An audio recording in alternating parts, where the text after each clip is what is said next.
लगभग कई बार समाजवादियों ने उसको ये कहा कि हम उसे जो है वहां पर उन पार्कों में प्रोग्राम करवाएंगे, शादी ब्याह करवाएंगे। तो लखनऊ के बारे में भी कहा गया, नोएडा के आजम खान साहब का भी एक बयान है कि इन पे बुलडोजर चलवाएंगे और इनके माफिया कहा गया बाबा साहब इनका वो आजम खान ने ये कहा कि ये आदमी जो नीली किताब हाथ में रखा है लेके खड़ा है, वो सभी को जमीन कब्जा रहा है।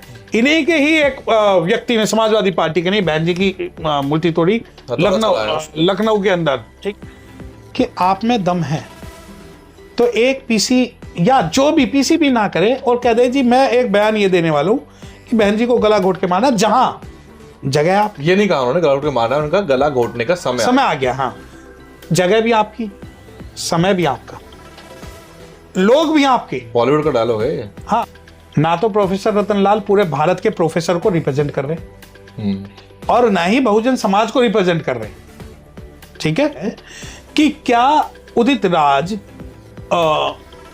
वन एंड ओनली लीडर्स हैं जो बहन जी के अगेंस्ट में? ना ना ना, किसी भी कुत्ते बिल्ली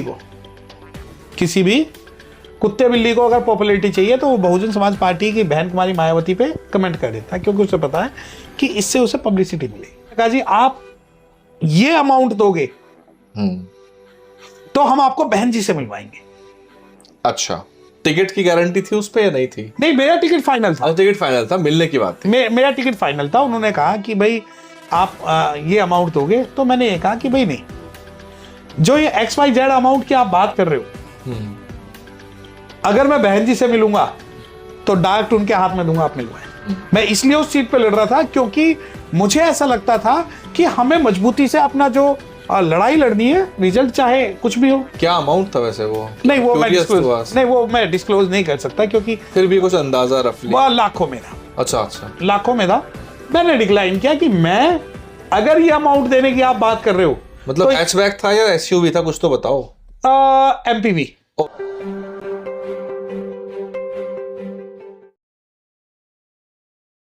नमस्कार, जय भीम। स्वागत है आपका DNN हिंदी यानी दलित न्यूज नेटवर्क की पॉडकास्ट सीरीज में। इसमें हम एक एक करके समाज के बुद्धिजीवियों के पास, समाज के अग्रणी जो सामाजिक सेवी हैं, जो चिंता कर रहे हैं बहुजन सामाजिक और राजनीतिक आंदोलन की, उनके पास पहुंच रहे हैं। इस कड़ी में पॉडकास्ट सीरीज की हमारे साथ हैं एडवोकेट सत्य प्रकाश गौतम जी।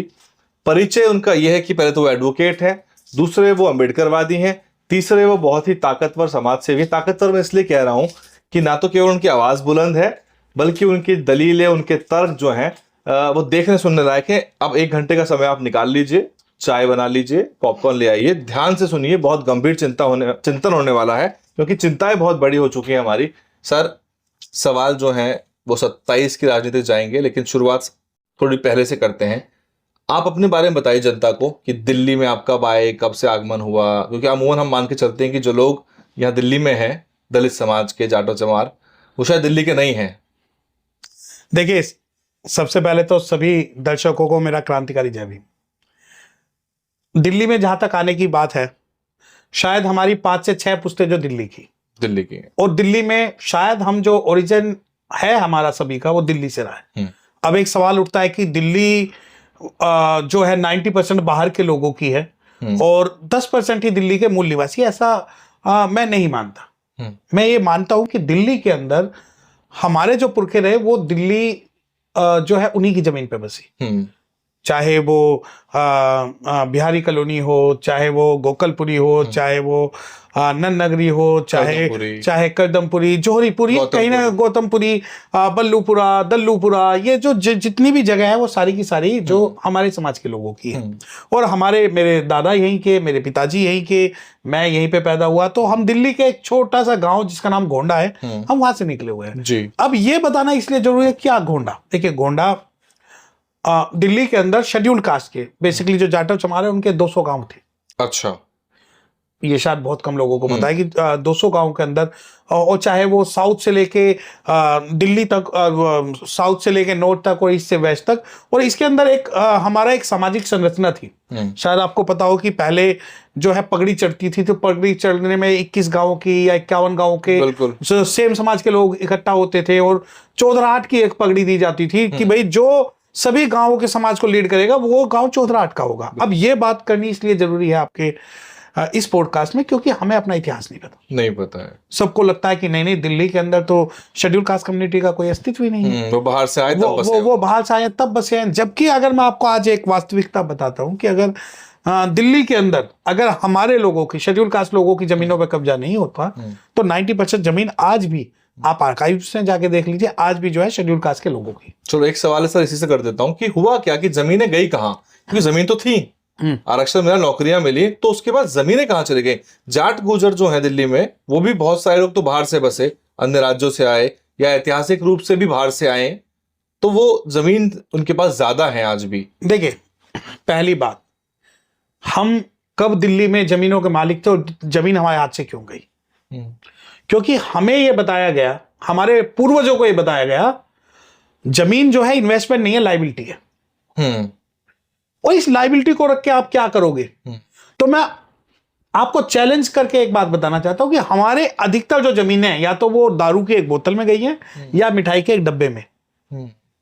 मैं एक बहुत बड़ा उदाहरण नहीं देता, मैं आपको अपने गोंडा गांव का, एक बल्लूपुरा नाम की जगह है जो कि गौतमपुरी में स्थित है, वहां लगभग 3-4 मस्जिदें, 3-4 स्कूल और न जाने कितनी जमीन जो है वो ऐसी दान में दी गई है, जबकि आज हमारा कोई नाम नहीं। तो कि वो अरबों रुपए की, जैसे बिहारी कॉलोनी हो गई, वो शेड्यूल कास्ट कम्युनिटी है, जौहरीपुर हो गया, करदमपुरी हो गया, इनमें हमारे लोगों की जमीनें थी। अब वो जमीन गई क्यों?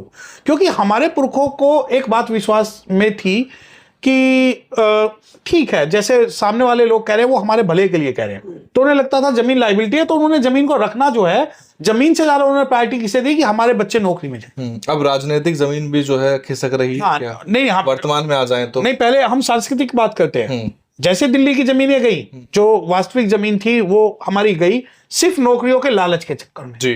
अब आप कहेंगे नहीं, नौकरी से तो हमारा जो है मिडिल क्लास इमर्जिनेट हुआ, और उस मिडिल क्लास के कारण ही आज बाबा साहब का जो है सपनों का भारत बना रहे हैं। बिल्कुल ना, देखिए, बाबा साहब डॉक्टर भीमराव अंबेडकर पहले इकोनॉमिस्ट थे, ठीक है।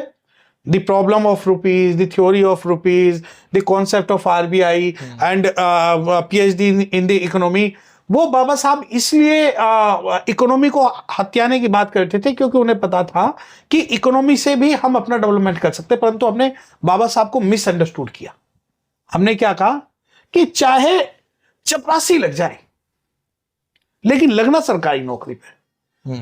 अब उन्होंने क्या परिणाम स्वरूप, अब देखिए उसका बाबा साहब को समझने की गलती क्या हुई। बाबा साहब ने हमें इकोनॉमी पे फोकस करने के लिए बोला, हमने नहीं किया। हमने कहा कि हम नहीं, नौकरियों में जाएंगे। हम नौकरियों में जब आए तो सरकार ने नौकरियां खत्म कर दी। एक चीज समझिए कि जब हमारे दादा या परदादा या पिताजी, उन्हें यह बताया गया कि आप लोग अपने बच्चों को सरकारी नौकरियों में भेजिए, तो उन्होंने जमीन का लालच नहीं किया। उन्होंने बच्चों को कहा कि चाहे 3rd क्लास में लगे या 4th क्लास में लगे, बच्चा जो है वो सरकारी नौकरी पे होना चाहिए। मैं अपने पिताजी के उसकी बात कर रहा हूं। वो लोग सरकारी नौकरी में लगे, लेकिन वो लगे सिर्फ और सिर्फ 4th क्लास में। 4th क्लास में लगे। 4th क्लास में लगने के बाद उन्होंने अपने बच्चों को पढ़ाया। किसी ने IAS, किसी ने IPS, किसी ने जज, किसी ने पूरा प्रशासन में अपने लोगों को भेजा। तो सरकार की आंखें खुली कि सरकार ने क्या सोचा फिर कि भाई जमीन तो इनकी ले ली गई है, अब इनसे नौकरियां लेंगे। कॉन्ट्रैक्ट आया। नहीं, अभी आप ये देखिए कि सरकार ने चोट किस पे की। सरकार ने चोट की 3rd क्लास की नौकरियों पे, ग्रुप 3, ग्रुप डी पे, सी पे नहीं, डी पे। डी को खत्म किया, सारा कॉन्ट्रेक्चुअल ले आए और उसपे कॉन्ट्रेक्चुअल करने के बाद में उसे MTS कर दिया और उसको जो है डायरेक्ट और इनडायरेक्ट कॉन्ट्रैक्ट के अंडर में लिया है। और कॉन्ट्रैक्ट जो सिस्टम है वो एंटी कॉन्स्टिट्यूशनल सिस्टम। बिल्कुल। अब ना तो 3rd क्लास या 4th क्लास में हमारा कोई होगा, ना अपने बच्चों को IAS, IPS, जज या अधिकारी बनाएंगे। अब तो सभी लेवल पे आ रहा है सर, लेटरल एंट्री भी आ गई। नहीं, अब देखिए, पहले हमारा जल जंगल जमीन छीना गया, फिर हमसे नौकरी छीनी गई, आरक्षण बेकार हुआ, फिर आज राजनीति की बात जो है, आज राजनीति हमारी उसी मेन मुद्दा हमारा वही है। नहीं, आपका देखिए, अब ये मेन मुद्दा जो है, इन चीजों को स्टेप बाय स्टेप समझिए। इसे ऐसा नहीं कि बहुजन समाज पार्टी जो है वो खत्म हो गई और क्योंकि बहन जी की इसमें गलती थी। नहीं, जब हमारे लोगों की दिल्ली और उत्तर प्रदेश से जमीनें छीनी गई, क्या वो बहन जी की गलती थी? बहुजन समाज पार्टी की गलती थी क्या? जब थर्ड और फोर्थ क्लास खत्म की गई, क्या उस वक्त बीएसपी एग्जिस्टेंस में थी? अब सारा का सारा जो, अब राजनीति की बात, अब राजनीति में बहुत सारे लोग कहते हैं नहीं नहीं, ये तो बहन जी की वजह से राजनीति खराब हुई है, बहन जी की वजह से राजनीति मेरा खराब। वही सवाल है कि जो कांग्रेस के आइडियोलॉग्स हैं, जो कांग्रेस के जो बुद्धिजीवी हैं, उनका कहना है कि नौकरी इसलिए मिली क्योंकि आरक्षण था और हमने ईमानदारी से आरक्षण लागू किया, अन्यथा नौकरी मिल नहीं पाती। कांग्रेस की देन है सारी तरक्की जो है ये। देखिए, सुना होगा आपने इस तरह के इंटरव्यू आजकल। नहीं देखिए, मेरी बात सुनिए, अगर कोई व्यक्ति इस बात को कह रहा है कि जो नौकरियां कांग्रेस की देने, उसे अपना मानसिक इलाज कराना चाहिए। वो या तो दो ही चीजें हैं, या तो वो मानसिक रूप से विकृत है, या वो कहीं से फंड लेके समाज में दुष्प्रचार कर। प्रोपेगेंडा। ना ना ना, प्रोपेगेंडा नहीं है। उनकी हैसियत क्या जो वो प्रोपेगेंडा फैलाए? उनकी हैसियत क्या? उन्हें गुलामी करनी है। गुलामी क्या? एक वर्ड है हरिजन, एक वर्ड है बहुजन। जो गुलाम हरिजन हैं, वो तो ये बताएंगे ही कि कांग्रेस ने क्या किया, क्योंकि वो ये नहीं बताएंगे कि बाबा साहब डॉक्टर भीमराव अंबेडकर साहब ने कांग्रेस के बारे में क्या लिखा। तो उस किताब का जिक्र नहीं करेंगे। वो नहीं करेंगे कि मुझे 25 पैसे की चवन्नी की भी अगर कांग्रेस की सदस्यता मिले तो मैं नहीं लूंगा। अब सवाल कि क्या कांग्रेस को हमें शुक्रिया कहना चाहिए कि उसने हमारे लोगों को थर्ड और फोर्थ क्लास में भर्ती किया? राष्ट्रीयकरण हुआ, बैंकों में भी 3-4 में ही गए। नहीं नहीं, मेरी बात सुनिए, क्या जो संविधान है वो कांग्रेस ने बनाया?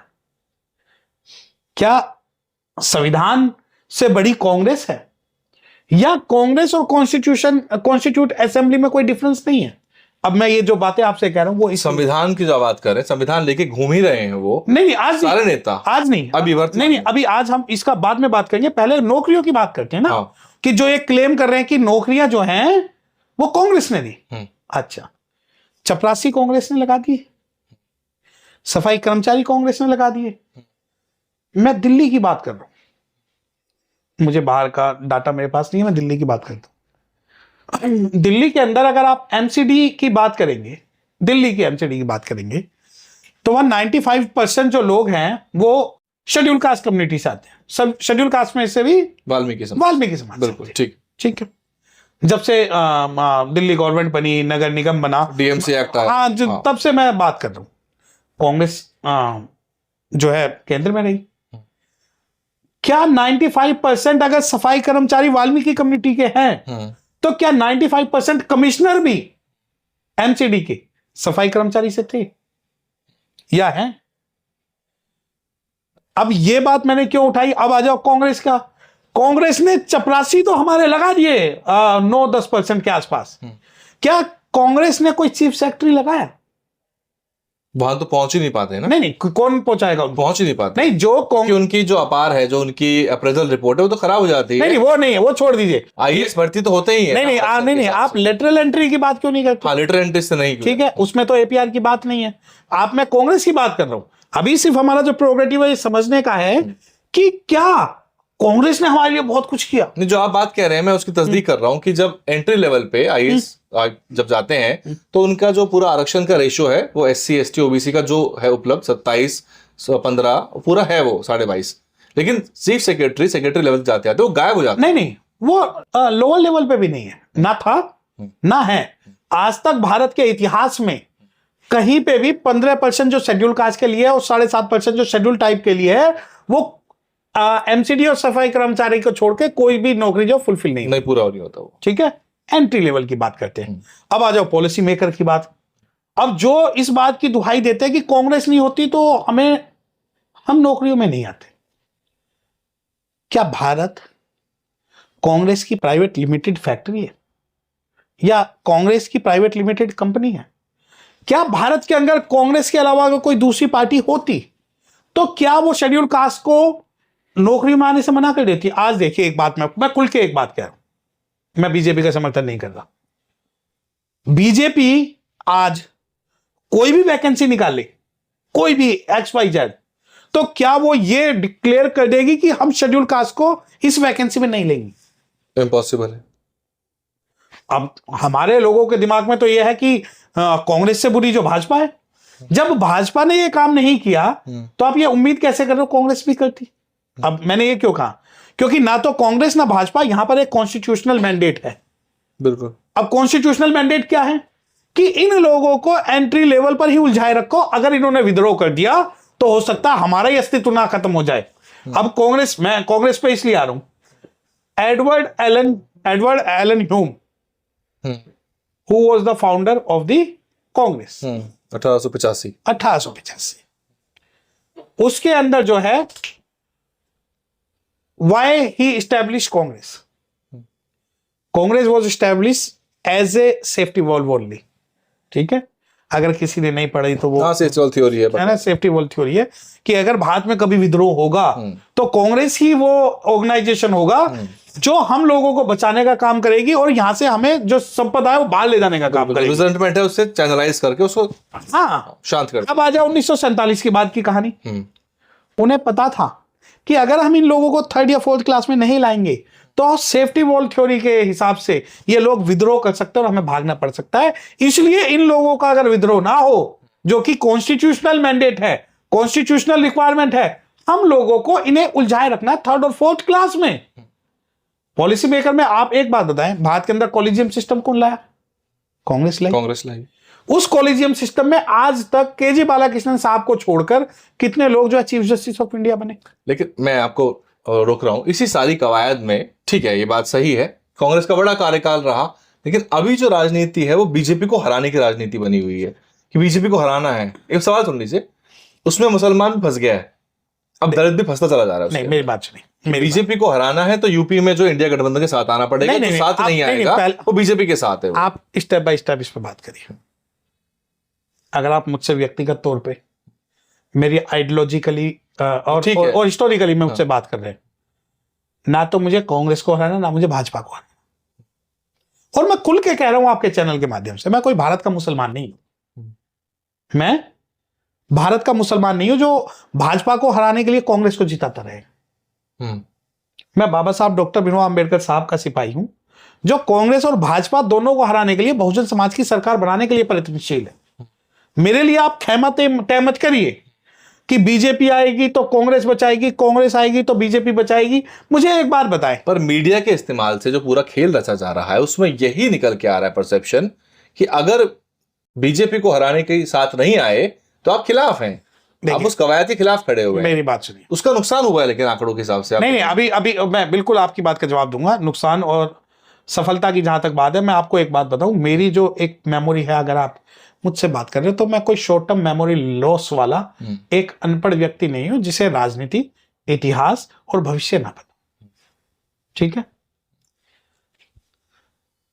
खेरलाल जी, बतानी टोला, फूलपुर बातें, हाशिमपुरा, दुलीना, झज्जर, मिर्जापुर, मलियाना, बहुत सारे हैं, मेरठ, बेहिसाब हैं, बेहिसाब। किसके शासनकाल में हुए? कांग्रेस। एक दुहेली कांड अभी पढ़ के आ रहा हूं मैनपुरी का, अभी बहुत सारे जजमेंट आया उसका, बहुत सारे, जिसके अंदर वो अब 40 साल बाद 3 लोगों को, जो 3 ही बचे हैं, 3 को कन्विक्शन करी है और उसे भी ये ऐसे निकाल देंगे। 17 थे, मर गए बाकी 15। और जो ये सारे जो कांड कांग्रेस कार्यकाल में हुए, बिहार के अंदर एक मुखिया रणवीर सेना का जो अध्यक्ष था, जिसने सैकड़ों हजारों शेड्यूल कास्ट को सरेआम बोना, उसको मुखिया जी की कह के, मुखिया जी की उपाधि जो है वो कांग्रेस शासनकाल में दी गई। अगर सरकार मुकदमा करना चाहे तो कर दे। ऑपरेशन ग्रीन हंट और एक और ऑपरेशन चलाया गया जिसके अंदर जो है प्रत्यक्ष और अप्रत्यक्ष रूप से शेड्यूल कास्ट को मारने के लिए सरकार ने सुपारियां दी। ठीक है, इस बात के पूरे जो है सबूत है वो कांग्रेस ने किया। अब मैंने जिन हम घटनाओं का जिक्र कर रहे हैं, क्या मैं उन घटनाओं की आज बात ना करूं जिसके अंदर दुलीना के अंदर हाथ काटे गए, मिर्जापुर में जलाए गए, गोलियों से मारे गए, पेट में से बच्चा निकाल के उछाल के मारा गया, खेल लांजी में दोनों स्तन काट दिए गए, प्राइवेट पार्क काट दिए गए। और शेड्यूल कास्ट, देखिए मैं आपको एक ट्रेंड बता रहा हूँ, being a lawyer, schedule caste की जब लड़कियों के साथ बलात्कार होता तो उसकी हत्या इस प्रकार की जाती है कि सबकी रूह कांप जाए उस लड़की को देख के, सिर्फ शेड्यूल कास्ट। अब आप मुझसे क्रॉस क्वेश्चन करिए कि नहीं नहीं रेप तो दूसरी लड़कियों का भी होता है। हाँ होता है। मैं आपको ऐसी कई जजमेंट दिखा सकता हूं सुप्रीम कोर्ट की, 1 2 10 20 50 नहीं, कई जजमेंट मैं आपके चैनल के माध्यम से कह रहा हूं। सुप्रीम कोर्ट चाहे मेरे पर कंटेम्प्ट लगा दे कि जब भी सुप्रीम कोर्ट के सामने शेड्यूल कास्ट लड़की का रेप का कोई भी मुकदमा आता है तो सुप्रीम कोर्ट ये ऑब्जर्वेशन देता है कि यह मुकदमा फेक है। तो कई बार देखने को मिला है ना, कई और मामले। अब हमने ये, मैं क्यों डिस्कशन कि राजनीति से आप सुप्रीम कोर्ट पे क्यों आ गए। जैसे वर्तमान जो एक जस्टिस वाला मामला आ रहा है, कैश वाला, उसमें सुप्रीम कोर्ट का आप रुख देखिए और जस्टिस कर्णन वाले मामले में देखिए। नहीं ना, हाँ अब मैं उस पर भी बात करते हैं।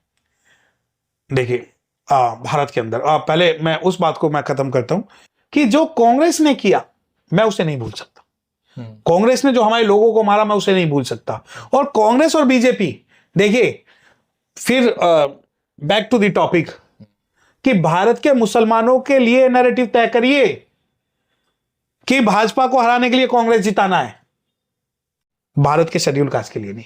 द्विपक्षीय राजनीति बनाना, बाइपोलर बनाना कि इधर से हराएंगे तो उधर जीतेंगे। नहीं, बाइपोलर नहीं कह सकते।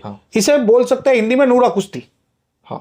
नूरा कुश्ती किसकी? कि या तो आरएसएस की कांग्रेस जीतेगी, आरएसएस की भाजपा जीतेगी, वाम सेवक की बीएसपी नहीं जीतेगी। ठीक है।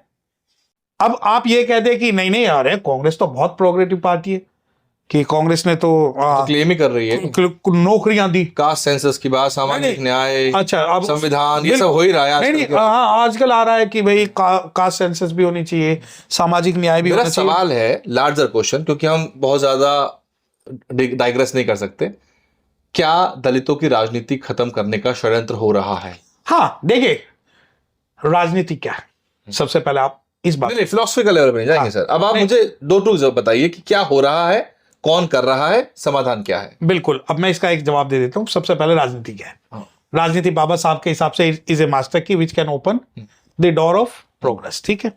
अब राजनीति खत्म किसके द्वारा की जा रही है? क्या राजनीति खत्म करने का जो हम पूरा का पूरा जो दोष है वो कांग्रेस को दे या भाजपा का? क्या उत्तर प्रदेश की राजनीति जो शेड्यूल कास्ट की, आप मुझे दो चीज बताएं कि शेड्यूल कास्ट की राजनीति खत्म हो रही है या जाटव चमारों की राजनीति खत्म हो रही है? मैं आपसे क्रॉस क्वेश्चन कर रहा हूं, बताएं। सबका नुकसान है, बहुजन राजनीति खत्म हो रही है ना। भारत के अंदर अगर ओबीसी की बात करें 6743 जातियां, शेड्यूल कास्ट की बात करें तो लगभग 2000 जातियां पूरे भारत के अंदर। उन 2000 जातियों में से सिर्फ और सिर्फ एक जाति जो जाटव चमार है, उससे समर्थित बहुजन समाज पार्टी ने 4 बार उत्तर प्रदेश की मुख्यमंत्री बनाई। ठीक है। आप कहना चाह रहे हैं कि जाटव चमार की राजनीति खत्म करने का प्रयास हो रहा है? नहीं, अब मैं आप अपने वर्ड्स मेरे मुंह में मत डालिए। मैं आपसे एक सवाल कर रहा हूं और आपको जवाब भी दे रहा हूं कि जाटव चमार ने एक पॉलिटिकल पार्टी बनाई जिसका नाम BSP.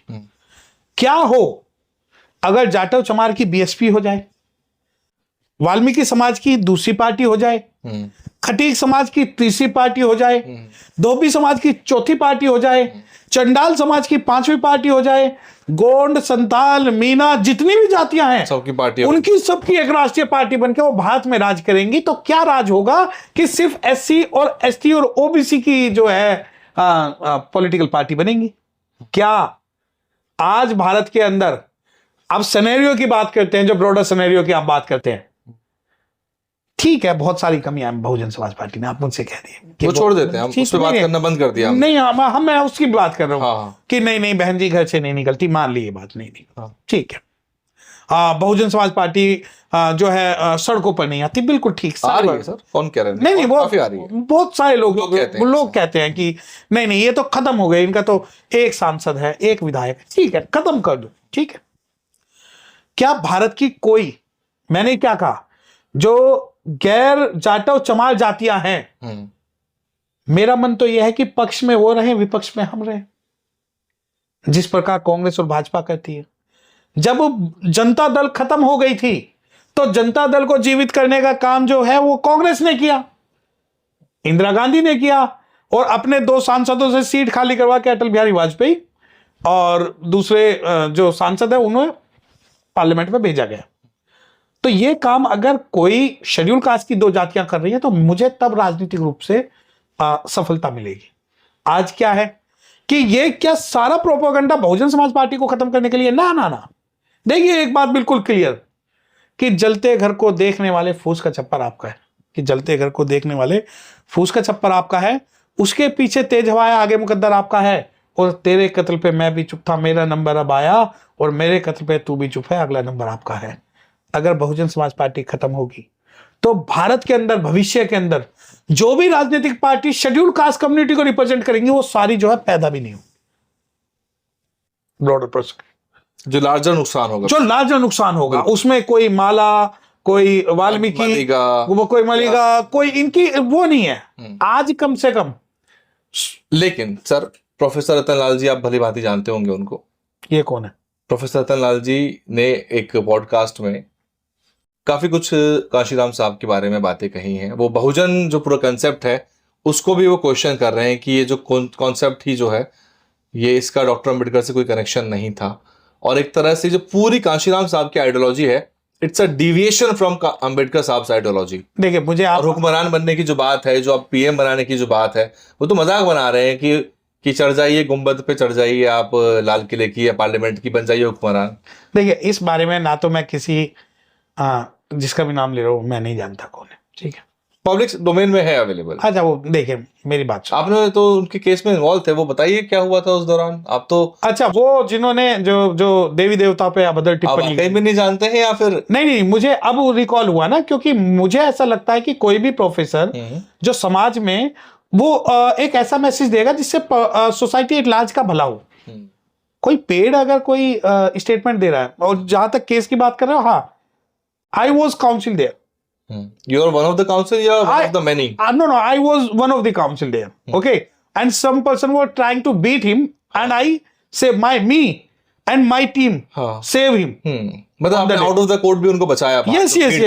That is, I think, that is only. क्या हुआ था उस दिन, तो बताएंगे जरा। उस दिन जाना चाहता हूँ मैं थोड़ा सा। देखिए एक्चुअली उस दिन बीइंग ए ह्यूमन कुछ बेल हो गई थी, बाहर आ रहे थे वो, ये नहीं वो एक्चुअली इनको प्रमोट करने के लिए, पॉलिटिकली प्रमोट करने के लिए एक स्क्रिप्ट राइटिंग थी।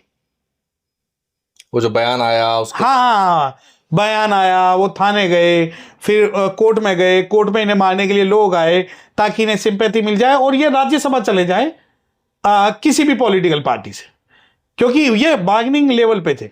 मुझे एक बात बताएं, कोई भी प्रोफेसर हो सकता है, वो XYZ बहुत सारे प्रोफेसर, ना तो प्रोफेसर रतनलाल पूरे भारत के प्रोफेसर को रिप्रेजेंट कर रहे हैं और ना ही बहुजन समाज को रिप्रेजेंट कर रहे हैं, ठीक है। दूसरी बात, अब वो जो उस केस के बारे में बात है, उन्होंने देवी देवताओं पे कुछ टिप्पणी की, एकेडमिकली काफी डेकोरेटेड है, वो क्लेम कर रहे हैं, काफी अध्ययन, किताबें वगैरह, रिसर्च, पब्लिशिंग बहुत सारा है उनके पास। देखिए उनका खुद का क्लेम है उनका। तो मैं आपको आपके मार्फत मैं चैलेंज कर रहा हूं, मैं आपके मार्फत चैलेंज कर रहा हूं कि वो इस बात पे बहस कर लें कि जो साहब काशीराम की जो पॉलिटिकल जर्नी है वो जो है सोशल जर्नी नहीं है। उसको तो डिस्क्रेडिट कर रहे हैं, द लार्जर जो टोन रही उनकी इंटरव्यू की। Who the hell he is? Who the hell? If he is thinking that only he is the person who can understand the politics and the vision of Sahab Kashiram, then he is nothing. Who the hell? आमने सामने की debate के लिए तैयार? Yes. चुनौती दे रहे हैं एक तरह से। मैं तो कह रहा हूं, मैं सुनिए मेरी बात, ना तो मैं एक बात सुनिए, ना तो वो कोई जो सर्टिफिकेट बांटे, जैसे कि आजकल बहुत सारे लोग देशभक्ति का सर्टिफिकेट बांट रहे हैं, तो ये साहब काशीराम को जो सर्टिफिकेट या बहुजन समाज पार्टी के लोगों को जो सर्टिफिकेट देने का जो ये सोच रहे हैं, तो मुझे या साहब काशीराम को इनके जैसे किसी लोगों से सर्टिफिकेट नहीं चाहिए। दूसरी बात कि उनका कहना, अभी आपने जैसा बताया कि बाबा साहब के जो सिद्धांत है उन पे जो है, सर उस दिन का बताइए ना, फिर भूल जाएंगे। हाँ, तो उसमें हमारी आर्ग्यूमेंट हुई जिसमें हमने भी अपनी सब्मिशन रखी कोर्ट में कि ठीक है जी ये मुकदमा जो है वो फेक है। उसके बाद में वो बाहर आते हैं, उन्हें बाहर पीटने के लिए कुछ लोग खड़े हुए थे और मुझे ऐसा अंदेशा है कि उन्होंने खुद ने ही ये प्री प्लान किया हुआ था, क्योंकि इन्हें अपनी भूमिका के लिए कुछ नहीं मिल रहा था।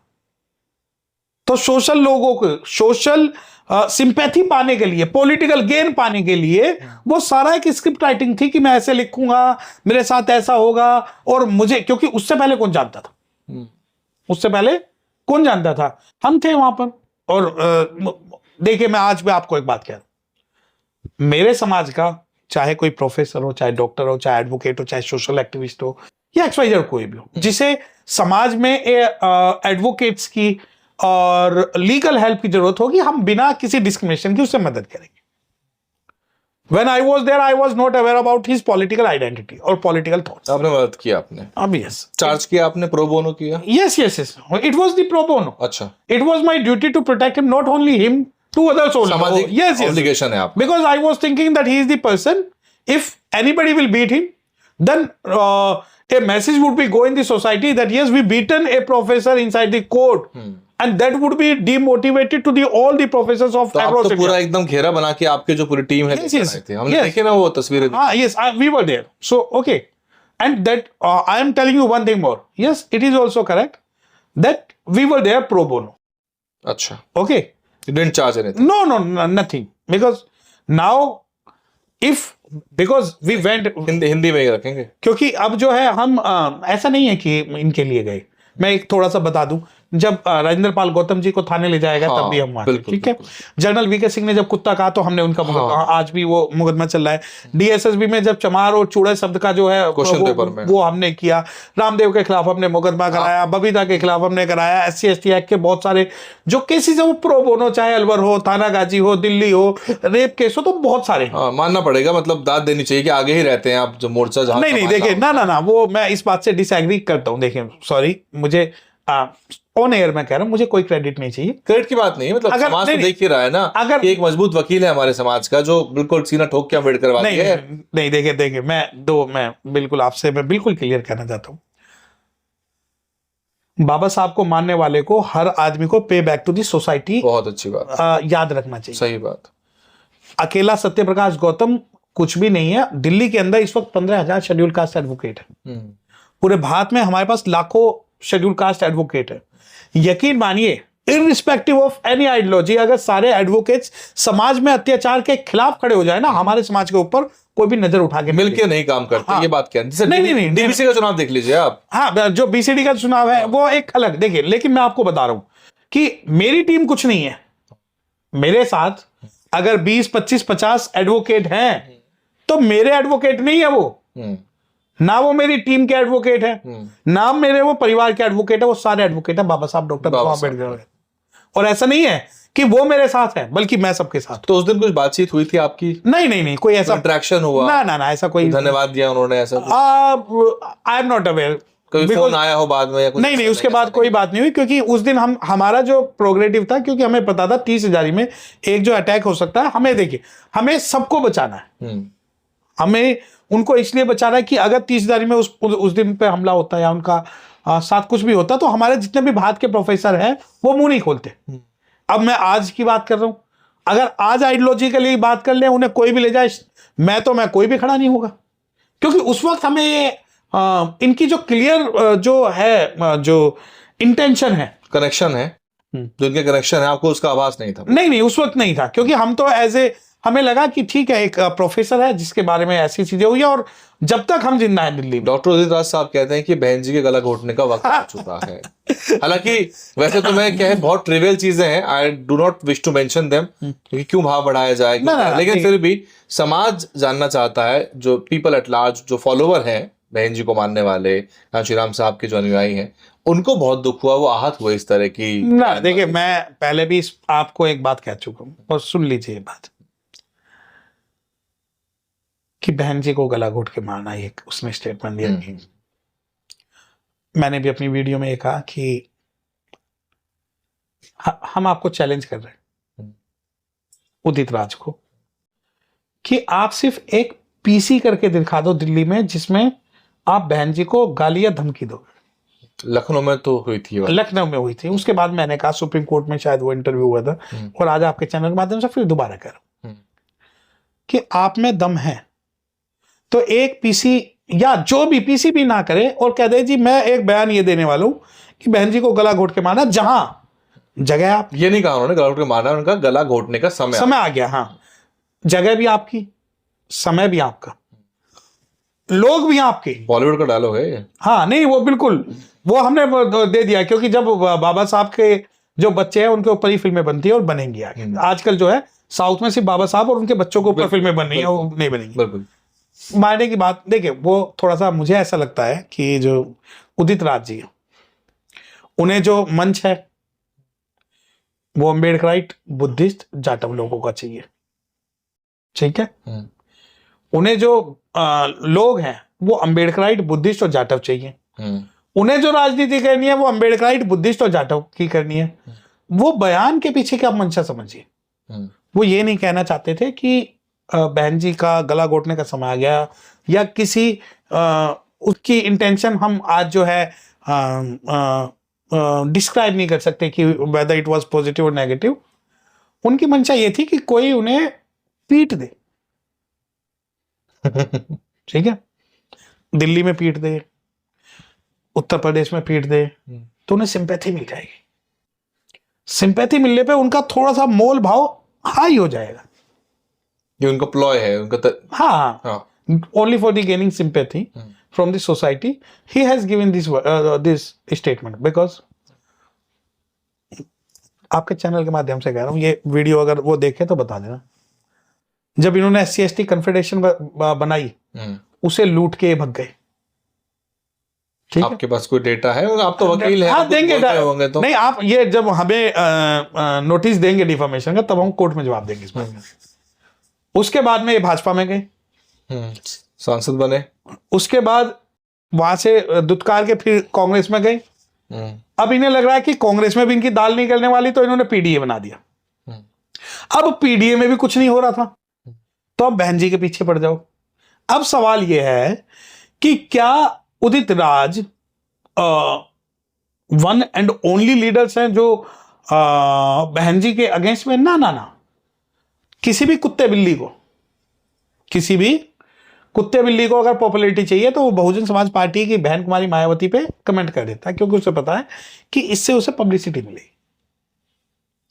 अब जहां तक अब फिर हम दोबारा उसी बात पे आते हैं, कांग्रेस ने खंडन नहीं किया है। मेरा ये भी एक सवाल है कि क्या ये उनका ऑफिशियल बयान तो नहीं है, तो खंडन भी नहीं किया, तो या तो वो इतने महत्वपूर्ण नहीं है नेता के रूप में कि उन्होंने जो कह दिया कांग्रेस को परवाही नहीं है। नहीं, कांग्रेस के, देखिए मेरी बात सुनिए, ना तो मैं सिंपल एक बात बताऊं, ना तो कांग्रेस के लिए उदित राज कुछ, ना उदित राज का अब भविष्य कांग्रेस में।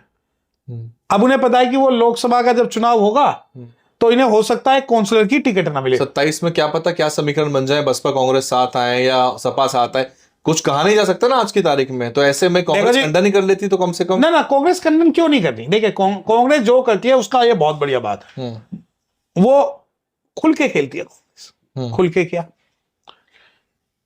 जब आपकी वोट लेनी होंगी तो इस संविधान को सर पे भी उठा लेंगे। उठा ही रहे हैं लगभग, है ना, सर पे उठा लेंगे, संविधान की दुहाई देंगे। संविधान, कास्ट सेंसस, सामाजिक न्याय, बहुत सारी चीजें, देसी भाषा में लॉलीपॉप दे देंगे वो हमें कि भाई हाँ, जितने शेड्यूल कास्ट है वो लॉलीपॉप चूसो। फिर इनका कंडक्ट की बात आती है। कंडक्ट देखिए, भारत न्याय यात्रा होती है कश्मीर से कन्याकुमारी, कच्छ से कोई। राहुल बाबा जो हैं वो किसी भी बाबा साहब डॉक्टर भीमराव अंबेडकर साहब की स्टैचू पर माला चढ़ाने नहीं जाते, किसी बुद्ध विहार में नहीं जाते।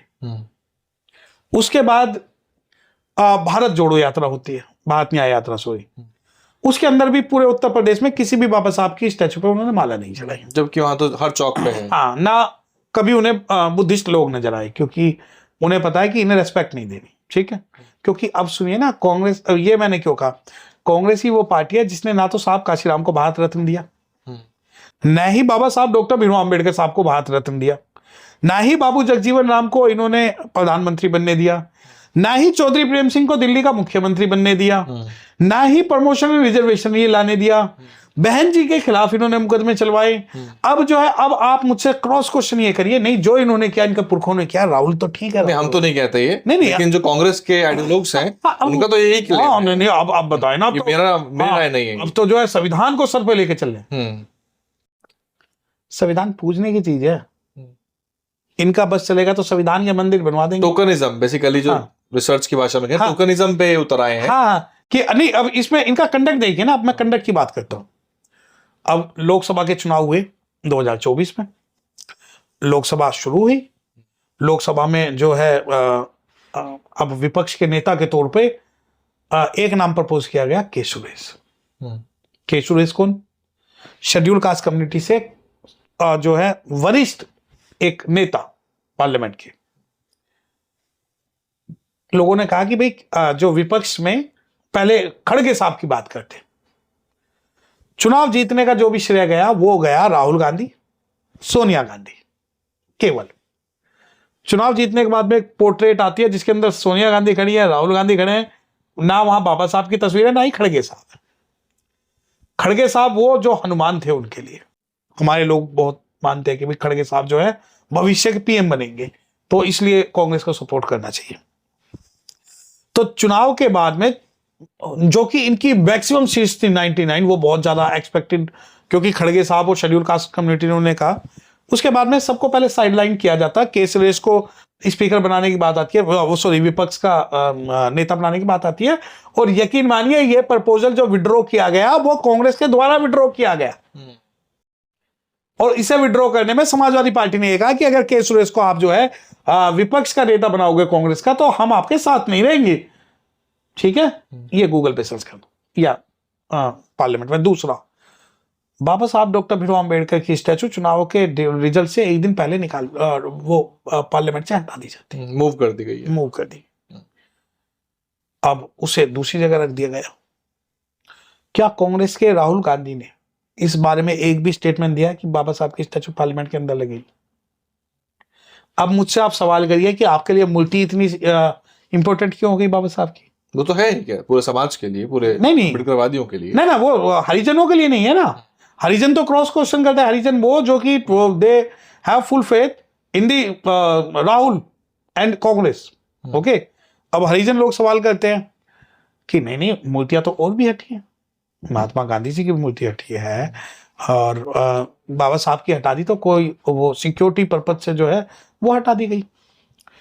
तो मैं एक आपको बात बताना चाहता हूं, बाबा साहब के अलावा किसी भी स्टैचू पर वहां पर 14 अप्रैल और 6 दिसंबर पे पब्लिक एट लार्ज नहीं जाती थी, और ना ही पार्लियामेंट और बाबा साहब को देख के पॉजिटिव मोटिवेशनल एनर्जी लेते थे। प्लस ऑफिशियल प्रोग्राम भी होता था वहां। हाँ, नहीं आप ये देखिए कि मैं बता रहा हूं, मैंने बाबा साहब को समझना जब शुरू किया, मैंने नाड़ा बांधना बाद में आता था, पहले हमने पार्लियामेंट में जाके बिल्कुल ये देखा कि ये बाबा साहब है, बचपन वहीं पे। हाँ, कि ये बाबा साहब है और ये पार्लियामेंट है, ये इस पे हमें सत्ता पे कब्जा करना है। और वो कोई जो बाबा साहब की स्टैचू है किसी ने भीख में नहीं लगाई। ठीक है, अगर कोई कांग्रेसी और कोई हरिजन ये कहता है कि हमने लगवाई, तो मैं बता दूं सैकड़ों हजारों लोगों ने जेल भरो आंदोलन किया, तब जाके वो मूर्ति लगी। ऐसा नहीं है कि उन्होंने लगा दी।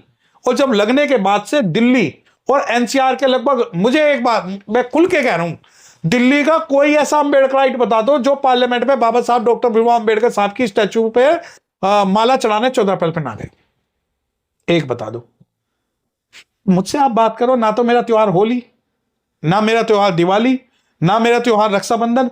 मेरा त्योहार तो 14 अप्रैल था, जहां मैं अपने लोगों से मिलता था, जहां मैं पूरी सब्जी खाने भी जाता था, जहां मैं लोगों से मिलता था। मुझे पता था कि मेरा साल में एक त्योहार है जो कि पॉलिटिकली, सोशली और रेवोल्यूशनरी और कल्चरली होगा, तो सिर्फ वहां होगा। अखिलेश यादव जो कैसे देख रहे हैं आप, क्योंकि वो कांशीराम साहब के अभी जयंती पे जो है वो लगातार कार्यक्रम किए, उन्होंने आदेशित भी किया कि सभी जिलों में कार्यक्रम हो। हालांकि लोगों को याद ये भी है, और मैं भी यूपी से ही हूँ, तो उन्होंने जिलों के नाम बदले, मेडिकल कॉलेज के नाम बदले। देखिए क्या हो रहा है सर, ये देखिए मेरी पीडीए में दलित भी शामिल कर लिया उन्होंने। नहीं, वो कर ले। पीडीए का मतलब क्या? पीडीए में अगर मैं पहले समाजवादी पार्टी की बात करता हूं, माता रामाबाई नगर बदला गया, तो एक लिस्ट 7-8 जिलों की। महामाया नगर का नाम बदला गया, संभल बदला गया, रविदास, गुरु रविदास जी का नाम बदल कर अमरोहा ज्योतिबा अमरोहा बदला गया। ठीक है, हापुड़ पंचशील नगर, हाँ, उसके बाद संत रविदास नगर भदोही, बहुत सारे बदले गए। उसके अलावा जो मेरी अस्मिता, अगर मुस्लिमों के लिए मक्का मदीना एक पवित्र स्थान है। तो बीइंग अम्बेडकराइट मेरे लिए लखनऊ और नोएडा के जो पार्क है वो मेरे लिए पवित्र स्थान है। अग्रीड। अगर आप मुझे कहो कि दुनिया में तुम्हें सबसे ज्यादा सुकून या तुम्हारी अस्मिता क्या है, तो मैं आपको दो ही जगह बताऊंगा, एक तो दलित प्रेरणा स्थल और दूसरा लखनऊ। ठीक है। अब कह दे कि नहीं यार तुम्हारे लिए पवित्र क्या, तुम्हारे लिए तो पवित्रता कुछ नहीं, मेरे लिए मंदिर है। मंदिर का मतलब कोई पूछने वाला मन प्लस इंद्रिया, जहां मन और इंद्रियों का समावेश हो वो हो। ठीक है। मेरा सवाल है कि वो राजनीति कर रहे हैं नहीं इसे मैं इसको कंप्लीट कर लूं। लगभग कई बार समाजवादियों ने उसको ये कहा कि हम उसे जो है वहां पर उन पार्कों में प्रोग्राम करवाएंगे, शादी ब्याह करवाएंगे। तो लखनऊ के बारे में भी कहा गया, नोएडा के आजम खान साहब का भी एक बयान है कि इन पे बुलडोजर चलवाएंगे और इनके माफिया कहा गया बाबा साहब को। इनका वो आजम खान ने ये कहा कि ये आदमी जो नीली किताब हाथ में रखा है लेके खड़ा है वो सभी को जमीन कब्जा रहा है। इन्हीं के ही एक व्यक्ति ने, समाजवादी पार्टी के नहीं, बहन जी की मूर्ति तोड़ी लखनऊ के अंदर। ठीक है। मैं इसलिए बता रहा हूं ये चीजें कि आज जो समाजवादी अपना प्रेम दिखा रही है उस प्रेम के की बात बता रहा हूं। दूसरी बात ये, पर क्या दलित झांसे में आ रहा है क्या उसके, क्योंकि उनको तो वोट मिल ही रही है ना मोटे तौर पे। ना देखिए वोट तो घट ही रहा है और वो बीजेपी और सपा में ही तो जा रहा है। वो देखो दो चीजें आपने एक्सप्लेन कर दिया, मैं मान गया, समस्या को एक्सप्लेन करना आसान है, सॉल्यूशन बताइए। अब सॉल्यूशन सुनिए। शायद आप मुझसे सवाल पूछना भूल गए, मैं सवाल बता देता हूं कि भाई बहुजन समाज पार्टी तो आज 0 पे है। 0 नहीं है, 13, 9, 6.5 नहीं, लगभग एक हमारा राज्यसभा में सांसद है और एक उत्तर प्रदेश के अंदर जो है विधायक है जिन पे कल परसों जो है रेड पड़ चुकी है। ठीक है। यानी कि एक है। क्या कैसे देखते हैं बहुजन समाज पार्टी को? क्या मैं पॉलिटिकल एंगल से देखूं? अगर मैं पॉलिटिकल एंगल से देखूं तो पूरी दुनिया में कोई भी ऐसी पॉलिटिकल पार्टी नहीं है जिसके अंदर उतार चढ़ाव ना आता हो। मान गए। और दूसरी चीज, अगर पॉलिटिक्स की बात करें तो मेरा सवाल से आप बच रहे हैं। नहीं मैं उस पर डाइग्रेस कर रहे हैं आप। नहीं, मैं बिल्कुल उस पर आऊंगा सवाल पे। दूसरी बात, बाबा साहब डॉक्टर भीमराव अंबेडकर साहब की बात करूं तो उन्हें कांग्रेस ने कभी जीतने नहीं दिया।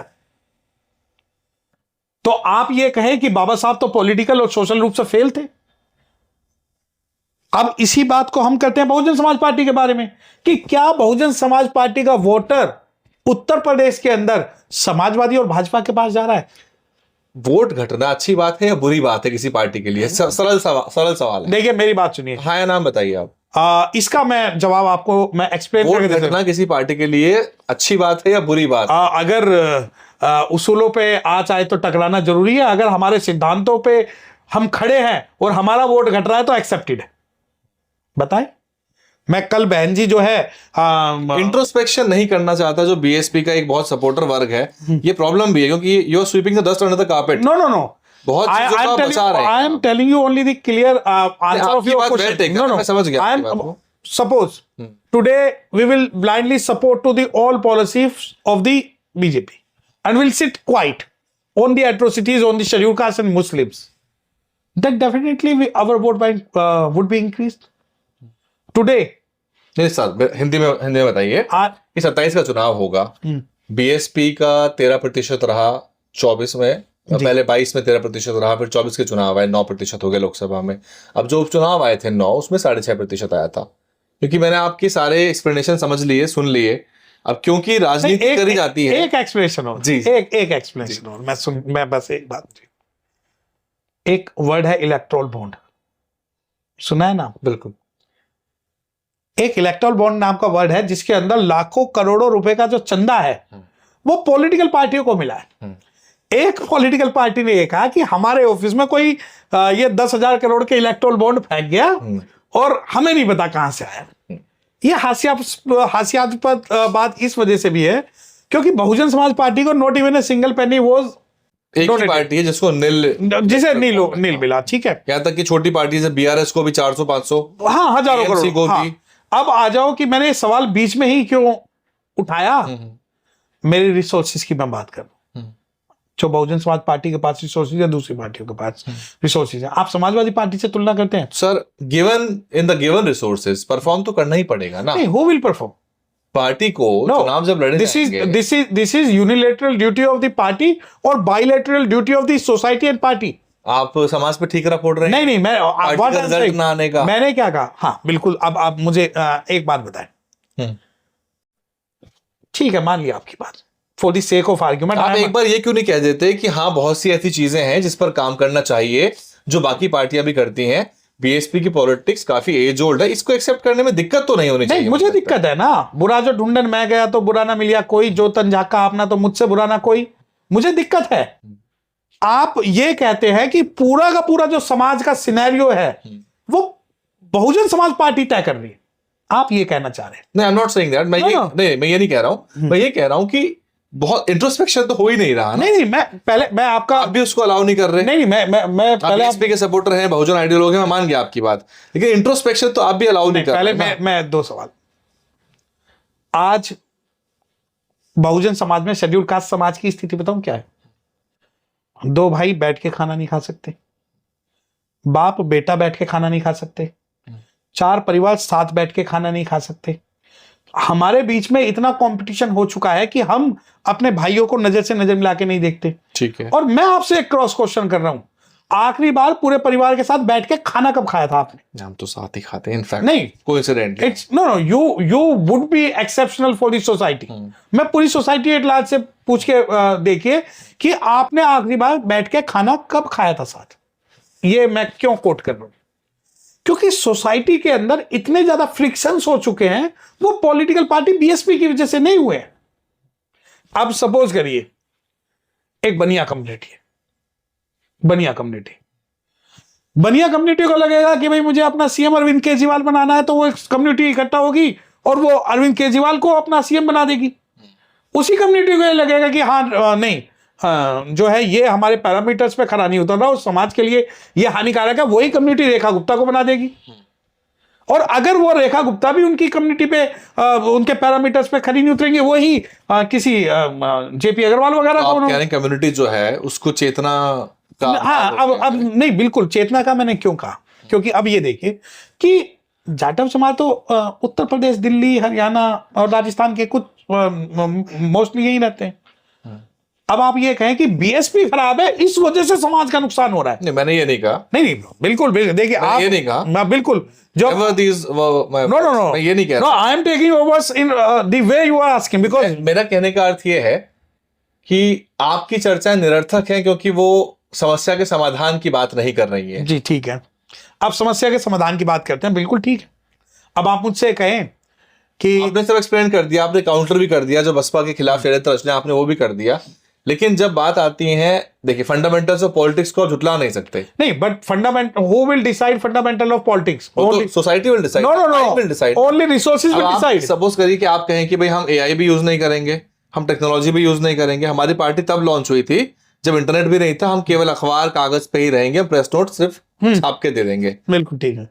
तो ये तो एक ऑब्सोलीट टेक्निक हो गई ना। तो ये तो आज का बच्चा भी देख रहा है कि there are things which are to be done, and if you do not no I somewhere I do agree with your submission, somewhere not 100%, कुछ तो बात आगे बढ़ी। because I would ask a counter question from you. Status quoism जो है ना BSP का, वो आप में भी झलक रहा है। No, you can जो say. चेंज ऑपोजिशन है। No, you use the right word. जी, What is the meaning of cadre and ideology? It could be the आप फिलोसफी में ले आते हैं बार-बार चीजों को। मैं सोच रहा हूँ कुछ ऐसा निकल जाए कि हमारे इंटरव्यू के बाद पार्टी के अंदर लार्जर बदलाव आए कि सत्य प्रकाश गौतम जी ने बहुत अच्छी बातें करी हैं, उसके ऊपर काम करना शुरू कर देते हैं। मुझे एक, मैं आप क्लियर, मुझे जनता आपको एक बहुत अच्छे आइडियोलॉग के रूप में बिल्कुल ठीक है। देखिए मैं एक आपको एक बात बता दूं, आप मुझे चाहे एडामेंट कहे, एडामेंसी कहे, या कुछ भी एक बात कहें, मैं अगर ओवरऑल पर्सपेक्टिव देखता हूं, आप मुझे कहते हैं कि चद्दर का जो एक कोना है इसे धोएंगे, दूसरा कहता है उस चद्दर के दूसरे कोने को धोना है, मैं कहता हूं पूरी चद्दर धोनी है अगर गंदी हुई तो, ठीक है।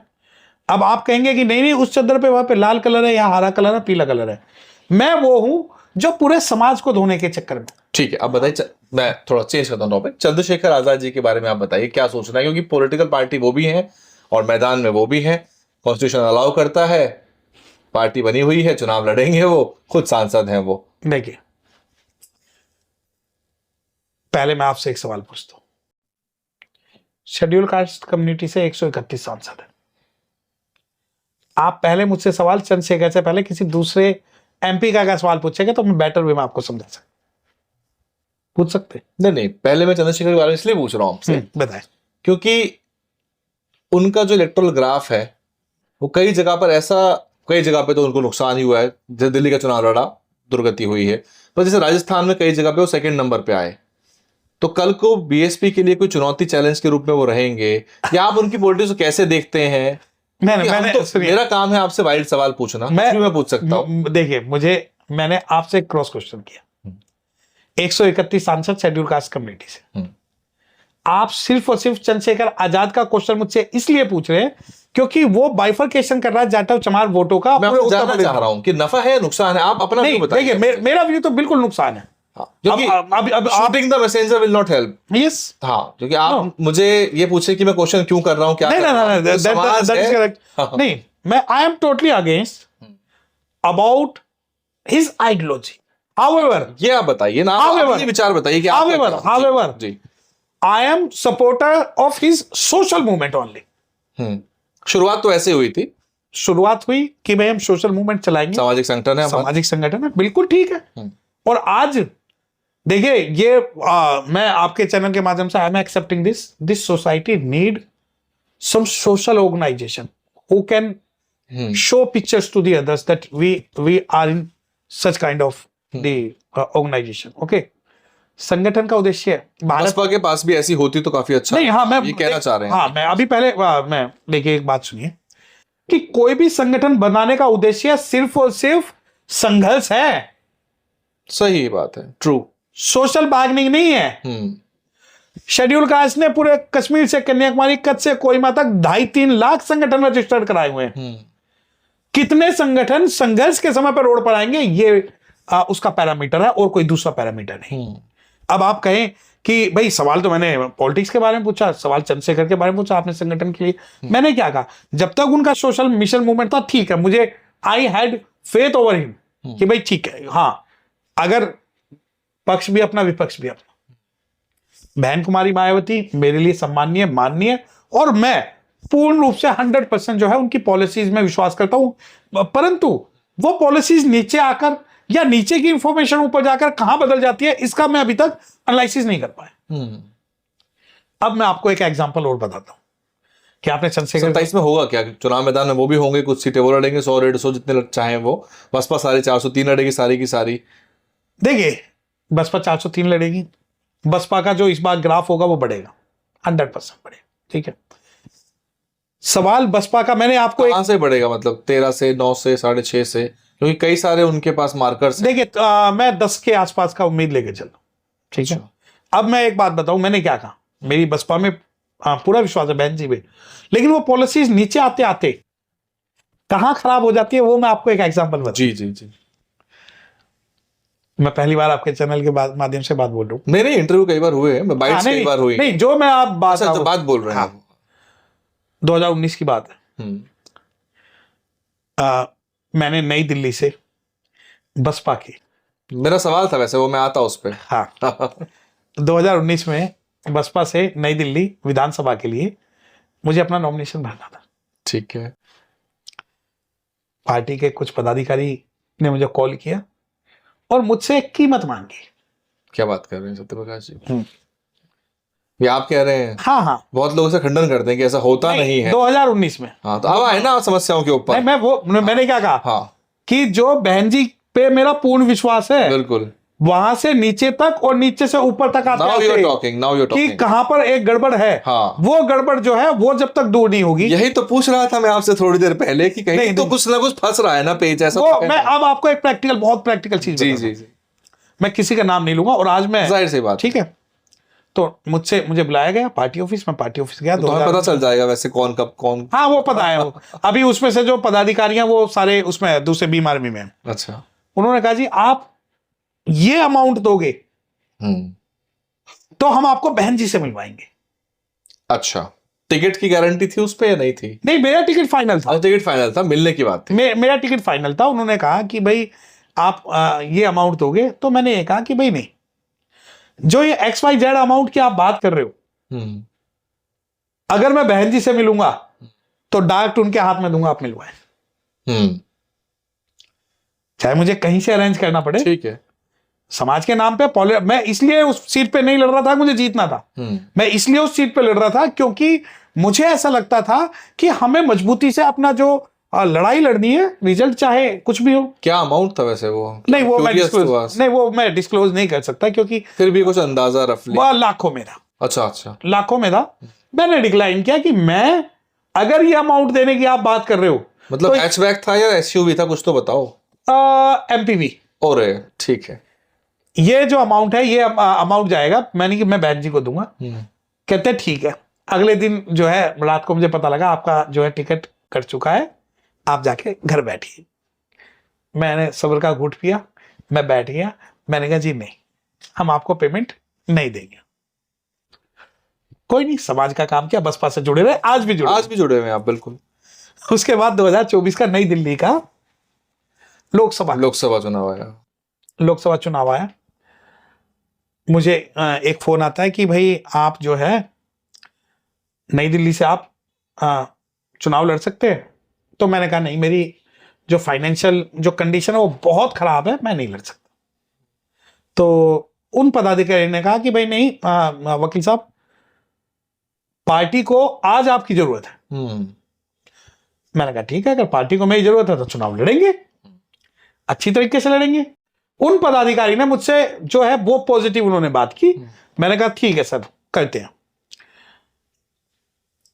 डे नॉमिनेशन आया, नॉमिनेशन पे हम सुप्रीम कोर्ट गए। मैंने जो वहां उस वक्त पदाधिकारी थे, मैंने सबसे ये बात बोल दी कि नॉमिनेशन ऐसा भरा जाएगा जिसके अंदर 500 से 700 एडवोकेट सुप्रीम कोर्ट से नई दिल्ली डीएम ऑफिस तक नॉमिनेशन भरने जाएंगे। अच्छा, मार्च करेंगे।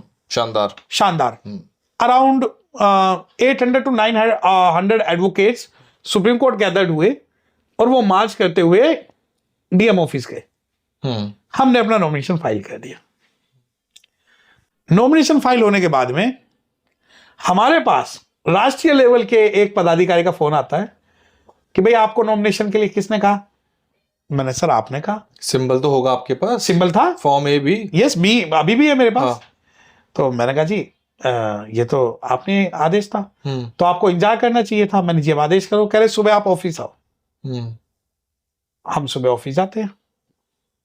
ऑफिस जाने के बाद में वहां वो राष्ट्रीय लेवल के पदाधिकारी वहां पर थे और वहां पर राजकुमार आनंद जी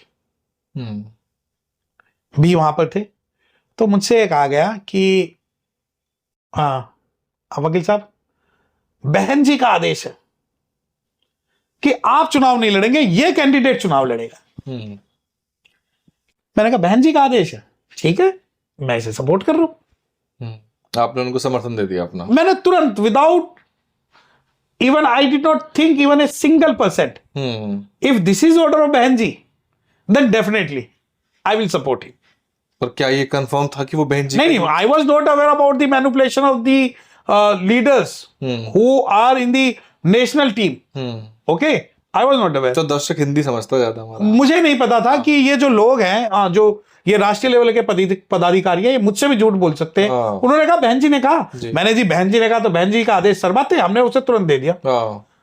फिर मैंने कहा यार हम आए बड़े दुखी, क्योंकि 700-800 लोग, मनोबल बढ़ा हुआ था, जोश था, एडवोकेट्स थे, टीम थी, सब चीजें हायर हो चुकी थी, सारा इलेक्शन कैंपेन शुरू हो चुका था, सब चीज। कुछ खर्चा भी कर दिया आपने उसके पीछे। खर्चा मान लो एसयूवी, इतना खर्चा हो गया वो, और वो सारा का सारा जो पैसा है वो उधार लेके कि नहीं चुनाव लड़ा जाएगा, कोई नहीं। हमने उन पदाधिकारी से कहा जी ठीक है, बहन जी का आदेश खत्म कहानी, ये और वो।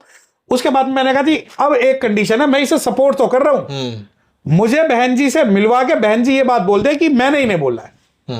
कहते हैं हाँ जी कल मिलवा देंगे आपको बहन जी से। मैं ठीक है, मैंने या तो बहन जी बोल दे या आकाश आनंद बोल दे कि हमने बोला है। अरे कल मिलवा रहे, परसों मिलवा देंगे।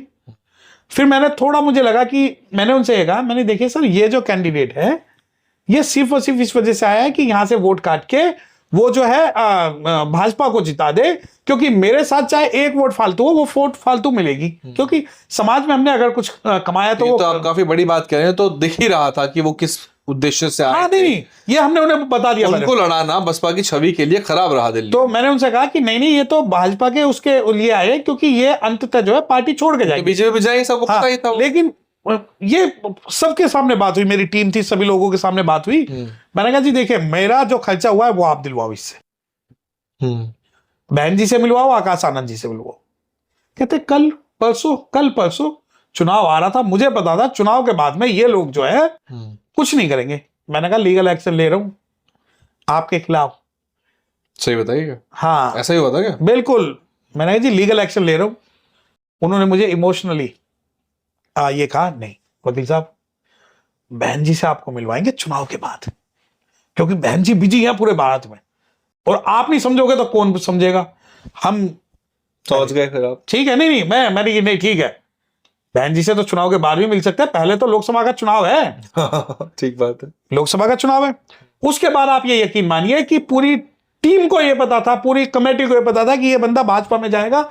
उसके बावजूद भी उन लोगों ने जो चीट किया वो एक उसको सपोर्टर को, वो तो मैंने इंटरव्यू किया उनका, मैं तब भाप गया था कि वो बीजेपी में जाना चाहते हैं। हाँ, दिख रहा था, वो दिख रहा था, पिचिंग वही थी उनकी। हाँ, अब ये बात उन्हें पता थी, ये बात सबको पता थी, लेकिन ये बात जो है बहन जी को नहीं पता थी।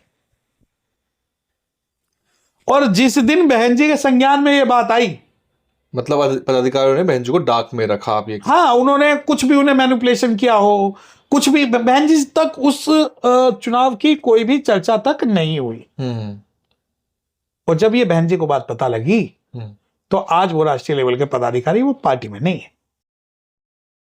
अच्छा, ठीक है, चलिए, दर्शकों को भी तस्वीर साफ हो गई होगी धीरे धीरे। नहीं अब इन जैसे जो लोग हैं जो ना तो कार्यकर्ता में भेद मानते, ना ही वोटर्स में भेद मानते। मुझे एक बात कह दे सिंपल, मेरे जैसे करोड़ों जो लोग हैं बहुजन समाज पार्टी के लिए जान भी दे सकते हैं, पैसे वाला इशू नहीं है। परंतु आप उन करोड़ों लोगों को ये सोचे कि भाई नहीं, ये जो लोग हैं, ये लोग, इन लोगों को भी हम ठग सकते हैं, मूर्ख बना सकते हैं। हाँ, इन जैसे लोगों ने बहुजन समाज पार्टी के लिए नुकसान किया। तो आप थे तो इसलिए थोड़ा अड़िग भी रहे, नहीं कोई और होता तो। नहीं, मैं तो आज भी आपके चैनल के माध्यम से कह रहा हूं, अगर पार्टी की मैं बहुजन समाज पार्टी से ना जुड़ा होता, और जिस दिन अगर उन्होंने मेरे साथ ऐसा किया, मैं सूद सहित अपना सारा खर्चा निकाल सकता हूं। तो फिर खर्चा मिला? आप खर्चे की बात कर रहे थे, कुछ नहीं कि प्रत्याशी से करवा देना। अब इसमें वो प्रत्याशी से उन्होंने पैसे ले लिए ना।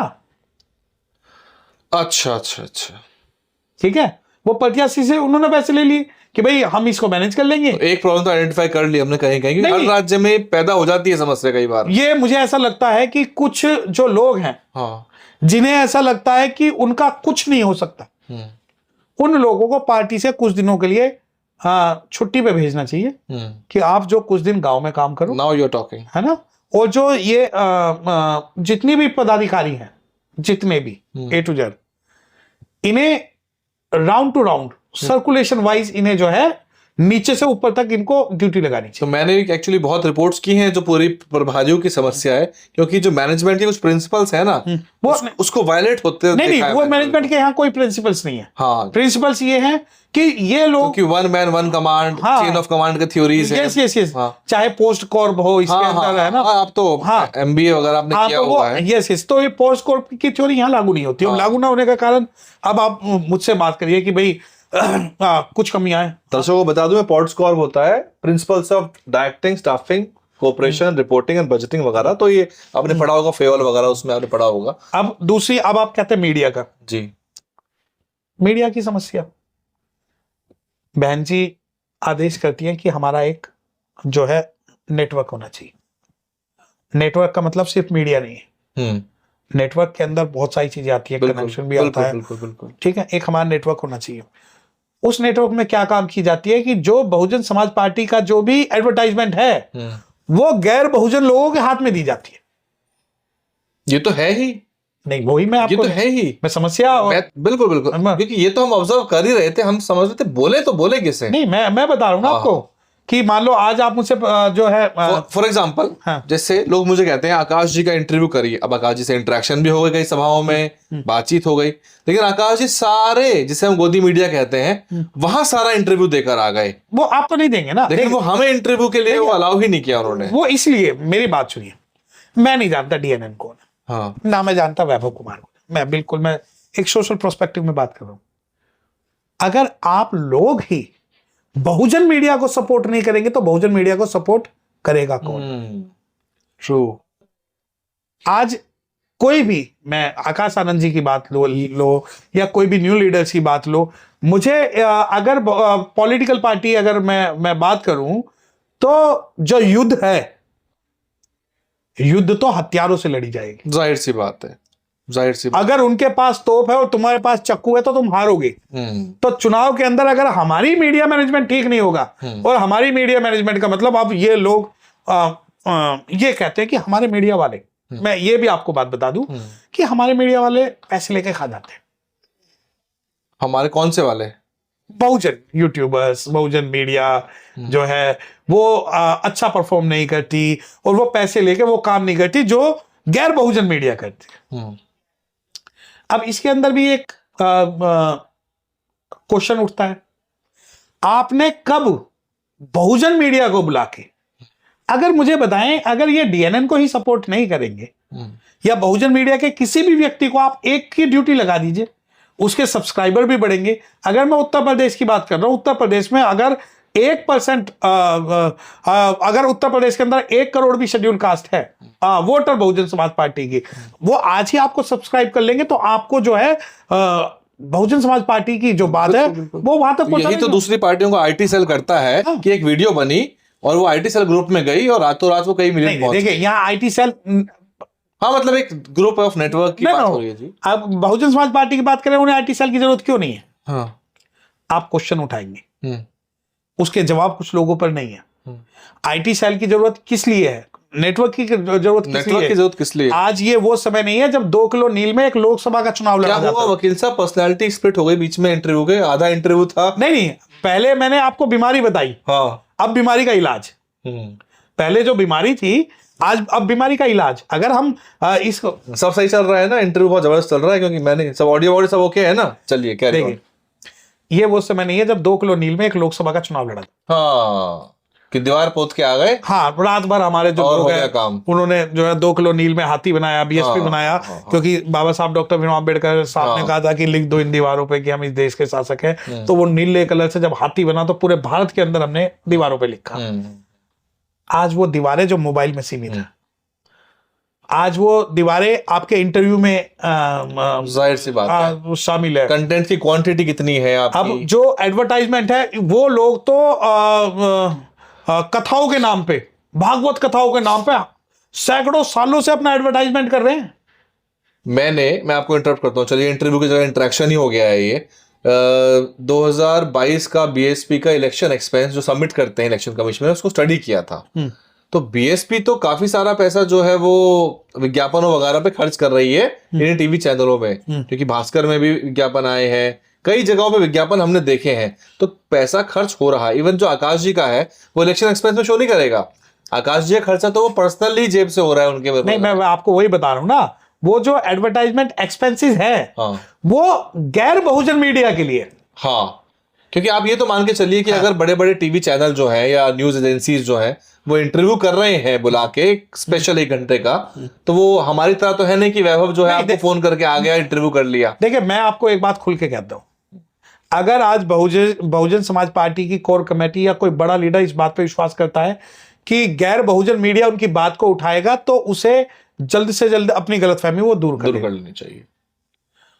आपके चाहे 10 सब्सक्राइबर हो या 10 लाख सब्सक्राइबर हो, आप एज ए यूट्यूबर मेरे साथ नहीं हो। आज आप इसलिए यहां पर हो क्योंकि आप बहुजन समाज का वो दर्द बता सकते हो जिसे कोई नहीं बता सकता। मुझे आपको बताने की जरूरत नहीं है भूख क्या है, या आपको मुझे समझाने के लिए तो कमर्शियल काम करते ही नहीं। ये कमर्शियल नहीं है। कमर्शियल होगा तो शायद हो सकता है आप मेरे 10 वीडियो लगाते, पैसा कमाने के लिए अंधे रहते। बिल्कुल। अब यही कि अब जैसे बहुजन समाज पार्टी अपना मीडिया सेल इस्टेब्लिश क्यों नहीं करती? वो कहती है कि हम अपना हमारे पास कोई ऐसा बहुजन यूट्यूबर नहीं है जिसके पास टॉप लेवल का कंटेंट हो। नहीं, ऐसा नहीं है।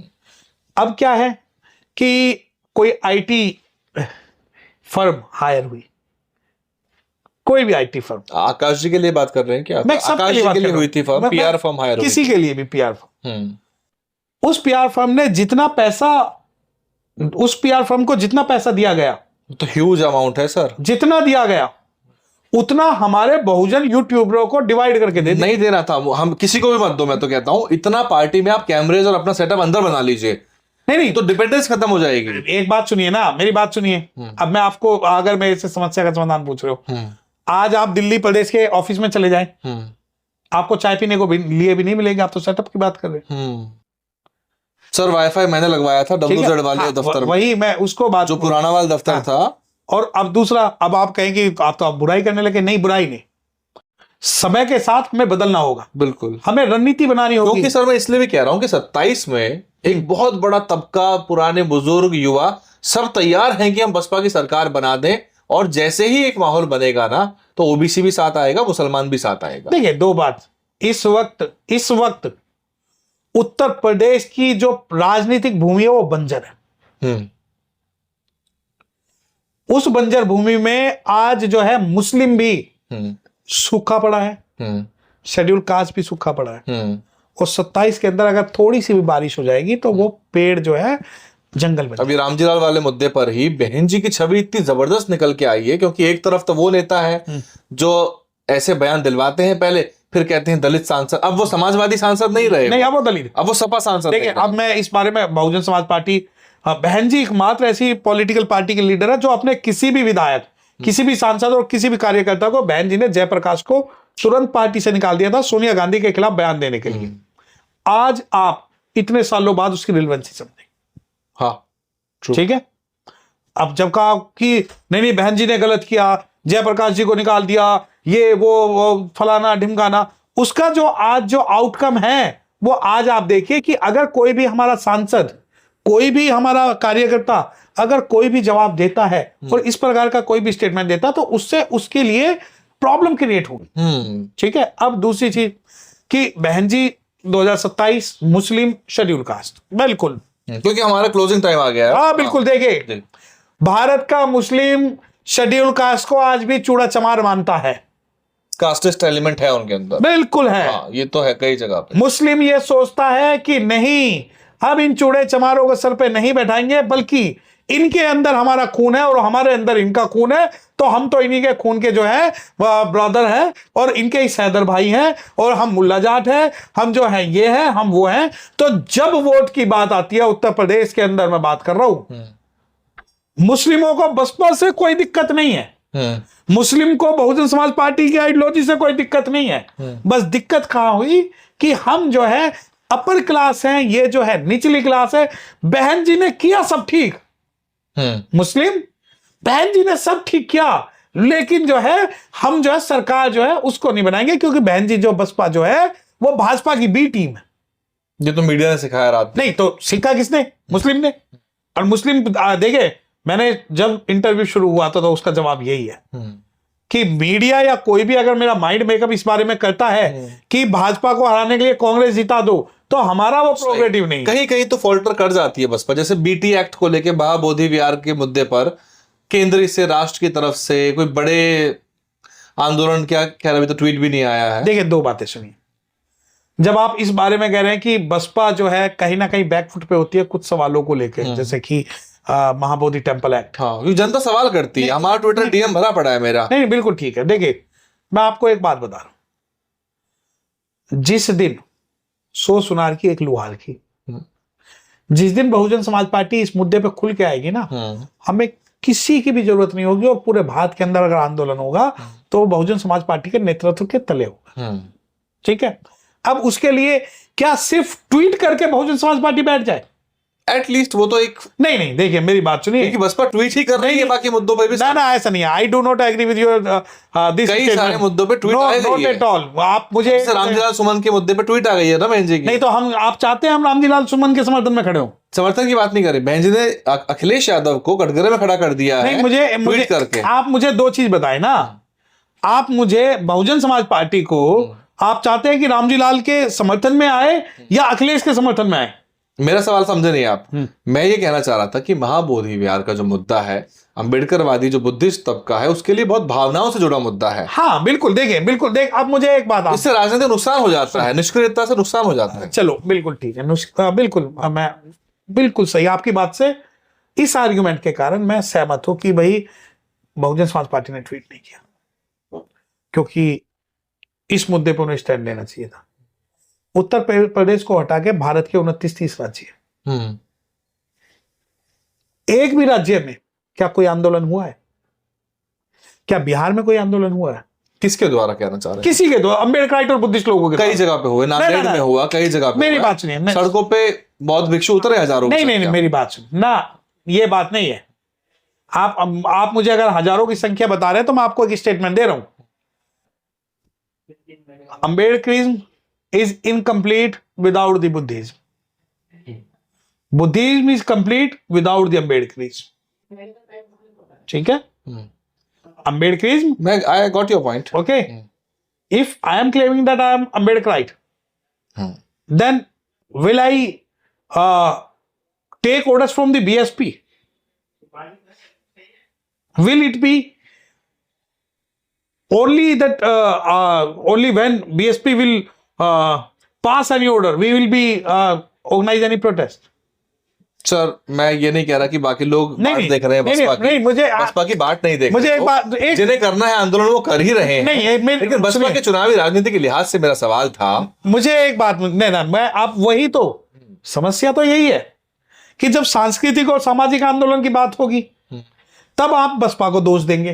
नहीं बसपा ना करे, नहीं, बसपा की अपनी विल है, they will do it on their own violation. मेरा एक सवाल, लेकिन सवाल है कि क्योंकि एक बड़ा बुद्धिस्ट तबका, खासतौर से महाराष्ट्र का भी, कई राज्यों का, उत्तर प्रदेश का जो अम्बेडकरवादी बुद्धिस्ट है वो बसपा से जुड़ा हुआ है। मेरी एक बात सुन लीजिए, बसपा जब इस मामले पे स्टैंड लेगी सारे जितने भी संगठन हैं वो इस मुद्दे से अलग हट जाएंगे।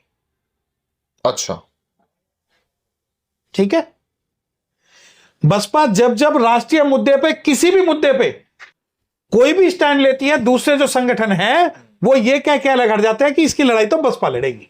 तो बसपा समाधान करवा देगी अगर बसपा कूद जाती है तो। अरे तो आप वक्त आने दे, बता देंगे तुझे आसमां, हम अभी से क्या चलिए बताएं? फाइनल क्वेश्चन, क्या हमारा- 27 में आपको क्या लगा? क्योंकि चीजें बहुत पॉजिटिव भी हैं और समस्या जो है वो आपको पता ही है किस लेवल पे, उसकी इंटेंसिटी क्या है, उसका मैग्नीट्यूड क्या है, लेकिन बसपा या बहन जी की जो महत्व है, जो उनके योगदान है, उसको नकारा नहीं जा सकता। तो पूरा जो षड्यंत्र है वो आप समझ ही गए होंगे कि किस तरह से हो रहा है, कि पूरी तरह से एक तरह से बैक टू स्क्वायर वन ले जाया जाए, कि 84 के लेवल पे ले जाए कि जब पार्टी बन रही थी वहां तक ले जाए पार्टी को दोबारा। देखो दो चीजें, 27 में क्या होता मैं- है सर, वो बताइए मुझे आप। पहले मैं आपको एक जवाब दे जी देता जी हूं। जी। जब बहुजन समाज पार्टी बनी थी, जब लोग सड़कों पे उतरते थे उनके पास जूते चप्पल नहीं होते, संसाधन विहीन थे वो, संसाधन भी नहीं जाहिर थे। सी अपना रोटी घर से लेके जाते थे, अपने उसमें अंगोछे में बांधी, ले गए, प्याज ले गए, उसी से अपना जीवन जो है, हमारे जो बड़े बुजुर्गों ने जो जिया वो। बिल्कुल ठीक, खुद साहब के पास साहब हाँ। बहन जी भी उसी में से है, बिल्कुल, साहब भी उसी में बहन से है। अब आप ये सवाल एक कोट पैंट पहने हुए एसी में बैठे हुए व्यक्ति से पूछ रहे हो कि बसपा कैसे रिफॉर्म करेगी, और कमोबेश यही वो स्थिति है जहां हर फॉर्च्यूनर में बैठा हुआ लीडर और हर कोट पैंट एसी में बैठा हुआ एक एडवोकेट जब तक भाषण देता रहेगा बसपा रिवाइव नहीं करेगी। तो क्या किया जाए सर आज? जब तक हम लोग धरती पे नहीं उतरेंगे। 4-5 मुझे कॉन्क्रीट एक्शनेबल चीजें बताइए कि ये हो जाए या हम करें, मतलब नॉट, मतलब हाँ, कमी नहीं निकालनी, क्योंकि मैंने कमी निकाली। We are in a discussion. देखिए सर, मैं भी एक पत्रकार की भूमिका में हूं, तो क्रिटिकल एनालिसिस करना मेरा काम है। बिल्कुल। और बहुत मुद्दों पे जो मैंने किया है वो चीजें बदली भी है, जैसे कि पब्लिसिटी या पीआर कैंपेन वाली बात थी, वो आकाश जी ने वो बिल्कुल जिसे कहते हैं वर्बटिम की, उन्होंने वैसे ही किया बिल्कुल जैसे था। अब समस्या ये है कि अब 27 आ रहा है, एक वाटरशेड मोमेंट है बसपा के लिए। बिल्कुल बिल्कुल, क्योंकि फिर बहन जी की उम्र और राजनीतिक जो आंकड़े हैं वो मौका नहीं देंगे हमें, पॉइंट ऑफ नो रिटर्न आ जाएगा। That would be turning point for the entire BSP politics, और वो पूरे समाज के लिए भी एक तरह। हाँ, yes I do agree with your. तो अब जो हो सका जाए, जो भी कर सका जाएगा वो करा जाएगा। वो देखिए, इसमें कुछ सजेशन जी। अगर उत्तर प्रदेश में 80 जिले हैं, 80 जिलों में हर एक जगह एक मीडिया की टीम बननी है जिसके अंदर बहुजन यूट्यूबर्स ओनली सबको जो है आईटी टीम से और पीआर टीम से जोड़ा जाए। कोई बहुत बड़ी बात नहीं है। बिल्कुल। अगर 80 जिले हैं तो मैं मानता हूं हर जिले में एक जो है अच्छा यूट्यूबर या अच्छा जो कंटेंट क्रिएटर है, नहीं तो हम ट्रेन कर देंगे। ओनली बहुजन। हाँ नहीं, उसके लिए तो ट्रेनिंग सेंटर वो हमारा जो है वो इनर पॉलिसी है, इंटरनल है वो इंटरनल है। एक्सटर्नल ये है कि 80 जगहों पे हमें अपने एक यूट्यूबर्स तैयार करने, और वो यूट्यूबर्स है उस जिले के अंदर बसपा के जो भी लीडर्स हैं, चाहे वो जिले लेवल का हो चाहे वो बूथ लेवल का विधानसभा लेवल का हो, हाँ, उन सबको जो है उनके इंटरव्यू लेके वहां लोकल एरिया में चलाएं। ठीक है। दूसरा, सभी जितने भी लीडर्स हैं जिले के, कोई गाड़ी और हवाई जहाज में नहीं घूमेगा। समझ रहे मतलब इसका? लेकिन गाड़ी से मंच और मंच से गाड़ी और वापसी बस नहीं। अब अच्छा कोट पैंट सूट पहन के गाड़ी भी मंच के पास लगाई जाती है कि धूप में वॉक ना करना पड़ता है। वो स्पेशल जाती है ना। देखिए मैं किसी की बुराई नहीं, मैं व्यक्तिगत तौर पे कर रहा हूं। जिले के अंदर मान लो 30, 40, 50, 60 किलोमीटर का भी जिला है, हाँ, उसके अंदर आप वहां नेतागिरी करने नहीं जा रहे, आप समाज से जुड़ने जा रहे हैं। बिल्कुल, आप कैडर देने जा रहे हैं। कैडर, हाँ। ये सही है कि गाड़ी जो है वो मोड ऑफ ट्रांसपोर्टेशन है, काम आसान कर रही है आप। बस, हाँ। वो सिंबल ऑफ पावर नहीं है कि भाई मेरी ये गाड़ी ना चली जाए तो मैं बसपा को छोड़ के सपा को समर्थन कर दूं, सपा को छोड़ के कांग्रेस को समर्थन कर दूं। और जिस नेता के अंदर ये नेतागिरी का लालच आया है वो नेता पार्टी छोड़ के गया। हमारे बहुत सारे बुजुर्ग हैं आज भी नीला झंडा लेके चलते हैं, घर से रोटी लेके चलते हैं। मैं दिल्ली में देखता हूं, दिल्ली में 55,000 जिन लोगों ने वोट किया, यकीन मानिए जब कार्ल मार्क्स मरा था तो 5 आदमी थे उसके साथ। पूरी दुनिया में उन्होंने उसका डंका बजाया। और पॉइंट आप ये हो गए पूरे। दूसरा कि जो भी बहन जी का जो भी कम्युनिकेशन हो वो पब्लिक एट लार्ज में हो, 80 जिलों की। मैं बता रहा हूं, अगर बहन जी ने ऐसा कर दें, मैं बताता हूं, क्योंकि जो हम कर सकते हैं वो बता देता हूं आपको, कि बहन जी का भाषण कहीं भी हो, हम उसको प्रत्येक विधानसभा में एलईडी स्क्रीन लगा के चलवा दें। ना ना ना ना, नहीं, मेरी बात सुनिए। आप एक इमोशनल कम्युनिकेशन तोड़ रहे हैं, इलेक्ट्रिक कम्युनिकेशन बना रहे हैं कि आप मोबाइल से देख लीजिए, आप ऑडियो में सुन लीजिए। पर सर बहन जी इतनी रेडी नहीं कर सकती। नहीं, मैंने कहा, मैंने ये नहीं कहा कि घर घर गांव तो पहुंचाना है। नहीं, मैंने तो सुनो, जरिए तो मोबाइल ही आज की। मैंने ये नहीं कहा कि 80 रैलियां बहन जी करे। अगर पूरे उत्तर प्रदेश के अंदर अगर हम सभी जिलों को 10 भाग में भी बांट लें और बड़े स्टेज से बहन जी ना करें, गाड़ी लेके अगर जिले में से निकल जाएंगी ना, और जो अंबेडकर भवन जहां से शुरुआत हुई है, तो आप रोड शो की ही बात कर रहे हैं। रोड शो भी one kind of road show is also required. लेकिन मैं चाह रहा हूं कि जब बहन जी निकली थी, अब ये कहें, देखिए मैं बहुत सारी बहन जी रोड से गई थी। जब शब्बीरपुर वाला मामला था तो हेलीकॉप्टर परमिशन नहीं मिली, तो बहन जी रोड सहारनपुर जब शब्बीरपुर गई, सभी लोग खड़े हुए थे वहां, लाखों लोग सड़क के किनारे, लाखों लोग जो खड़े थे, वो मुझे मेरी नॉलेज में भारत की सबसे बड़ी जो है रोड शो, वो सबसे बड़ी पब्लिक गैदरिंग थी जिसको पूरी मीडिया ने खत्म कर दिया, क्योंकि बहन जी दिल्ली से निकली थी और सहारनपुर तक शब्बीरपुर गई थी। मैं उसका विटनेस हूं। अब सवाल ये है कि क्यों हम बहन जी को नहीं, बहन जी या तो रोड शो करे, और एक बात बताऊं, इतिहास बदल जाएगा अगर बहन जी ने 20 अंबेडकर भवन भी अगर उत्तर प्रदेश के अंदर कवर कर लिए।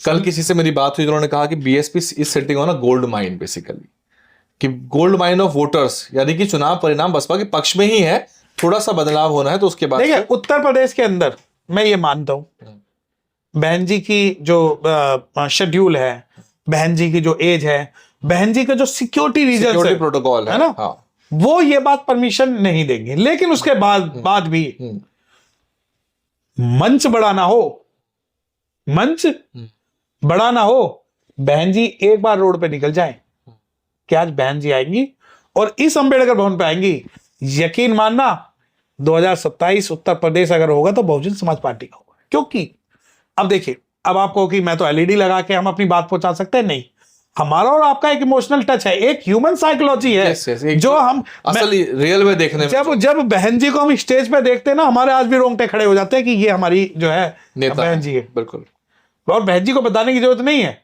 अब दूसरा सवाल कि क्या ये आज के समय में पॉसिबल हो सकता है?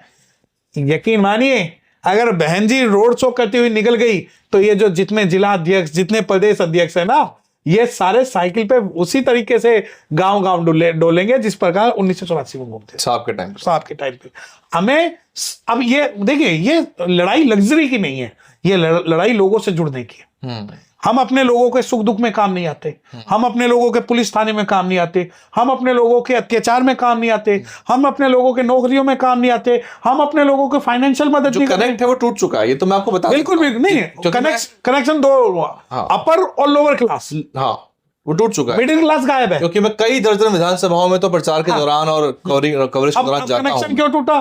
क्योंकि जो हमारी नई जनरेशन है, मेरा और आपका या इन लोगों का जनरेशन, बहन जी में 100% फेथ है, लेकिन हमारे जो बच्चे होंगे उनका कैसे होगा?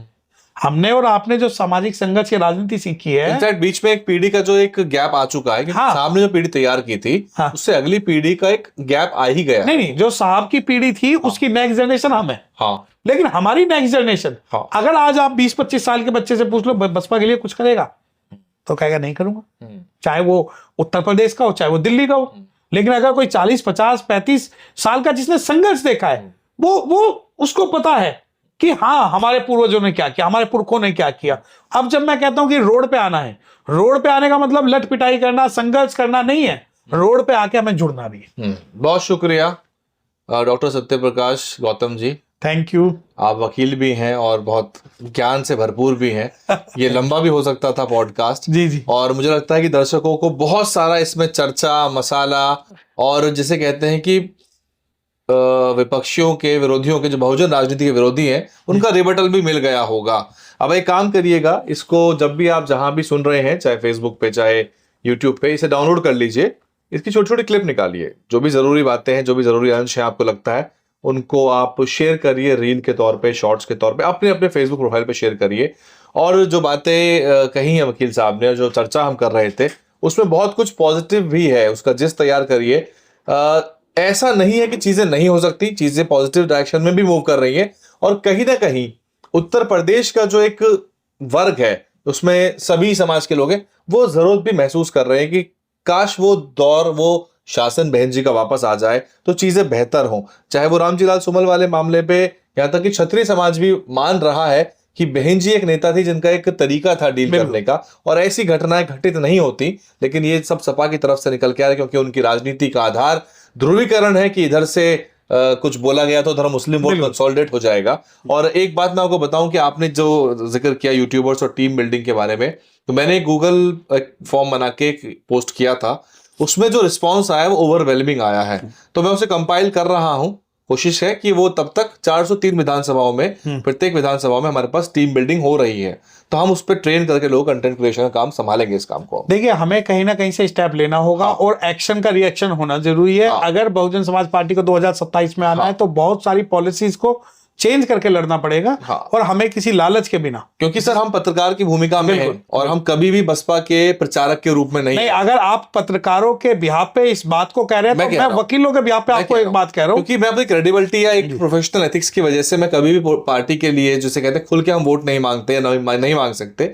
लेकिन फिर भी अब 27 का जो ऐसा दौर आ गया है कि हम उस भूमिका में उतरेंगे, जो हम कमियां दूसरों को गिना रहे हैं वो गिनाना बंद करेंगे, उन पे खुद काम करेंगे। देखिए, अगर आप पत्रकारों के लिए और पत्रकारों के बिहाफ पे ये बात कर रहे हैं, तो मैं एडवोकेट्स के बिहाफ पे ये बात कर रहा हूं कि पूरे उत्तर प्रदेश का जो बहुजन समाज का जो एडवोकेट है, वो सड़कों पर बहन कुमारी मायावती और बसपा को जिताने के लिए दिन रात काम। ठीक है सर, टीम बिल्डअप बिल्कुल। और दूसरी बात ये कि जहां भी अत्याचार होगा, बहुजन समाज पार्टी का एडवोकेट खड़ा होगा। हम बताएंगे आपको कहां होगा। हाँ, और मेरी ये रिक्वेस्ट है, अगर ये हमारा पॉडकास्ट अगर ऊपर लेवल तक देखते हैं, कि एक नेशनल लेवल पे, national not only for the Uttar Pradesh, एक एडवोकेट की टीम, बहुजन समाज पार्टी के एडवोकेट्स की टीम बनाई जाए, जो कि जिस पे भी अत्याचार हो तो with in 1 our Bahujan Samaj party का एडवोकेट वहां तक अपनी सर्विस दे।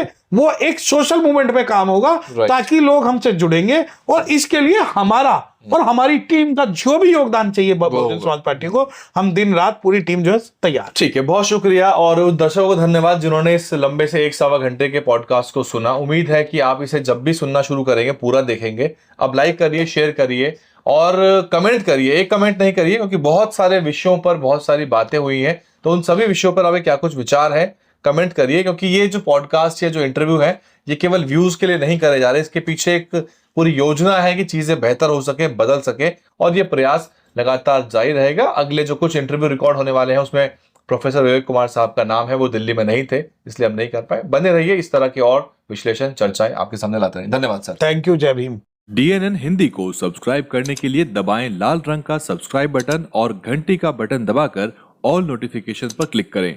चैनल को जिंदा रखने के लिए नीले रंग का ज्वाइन बटन दबाकर चैनल को आर्थिक सहयोग करें।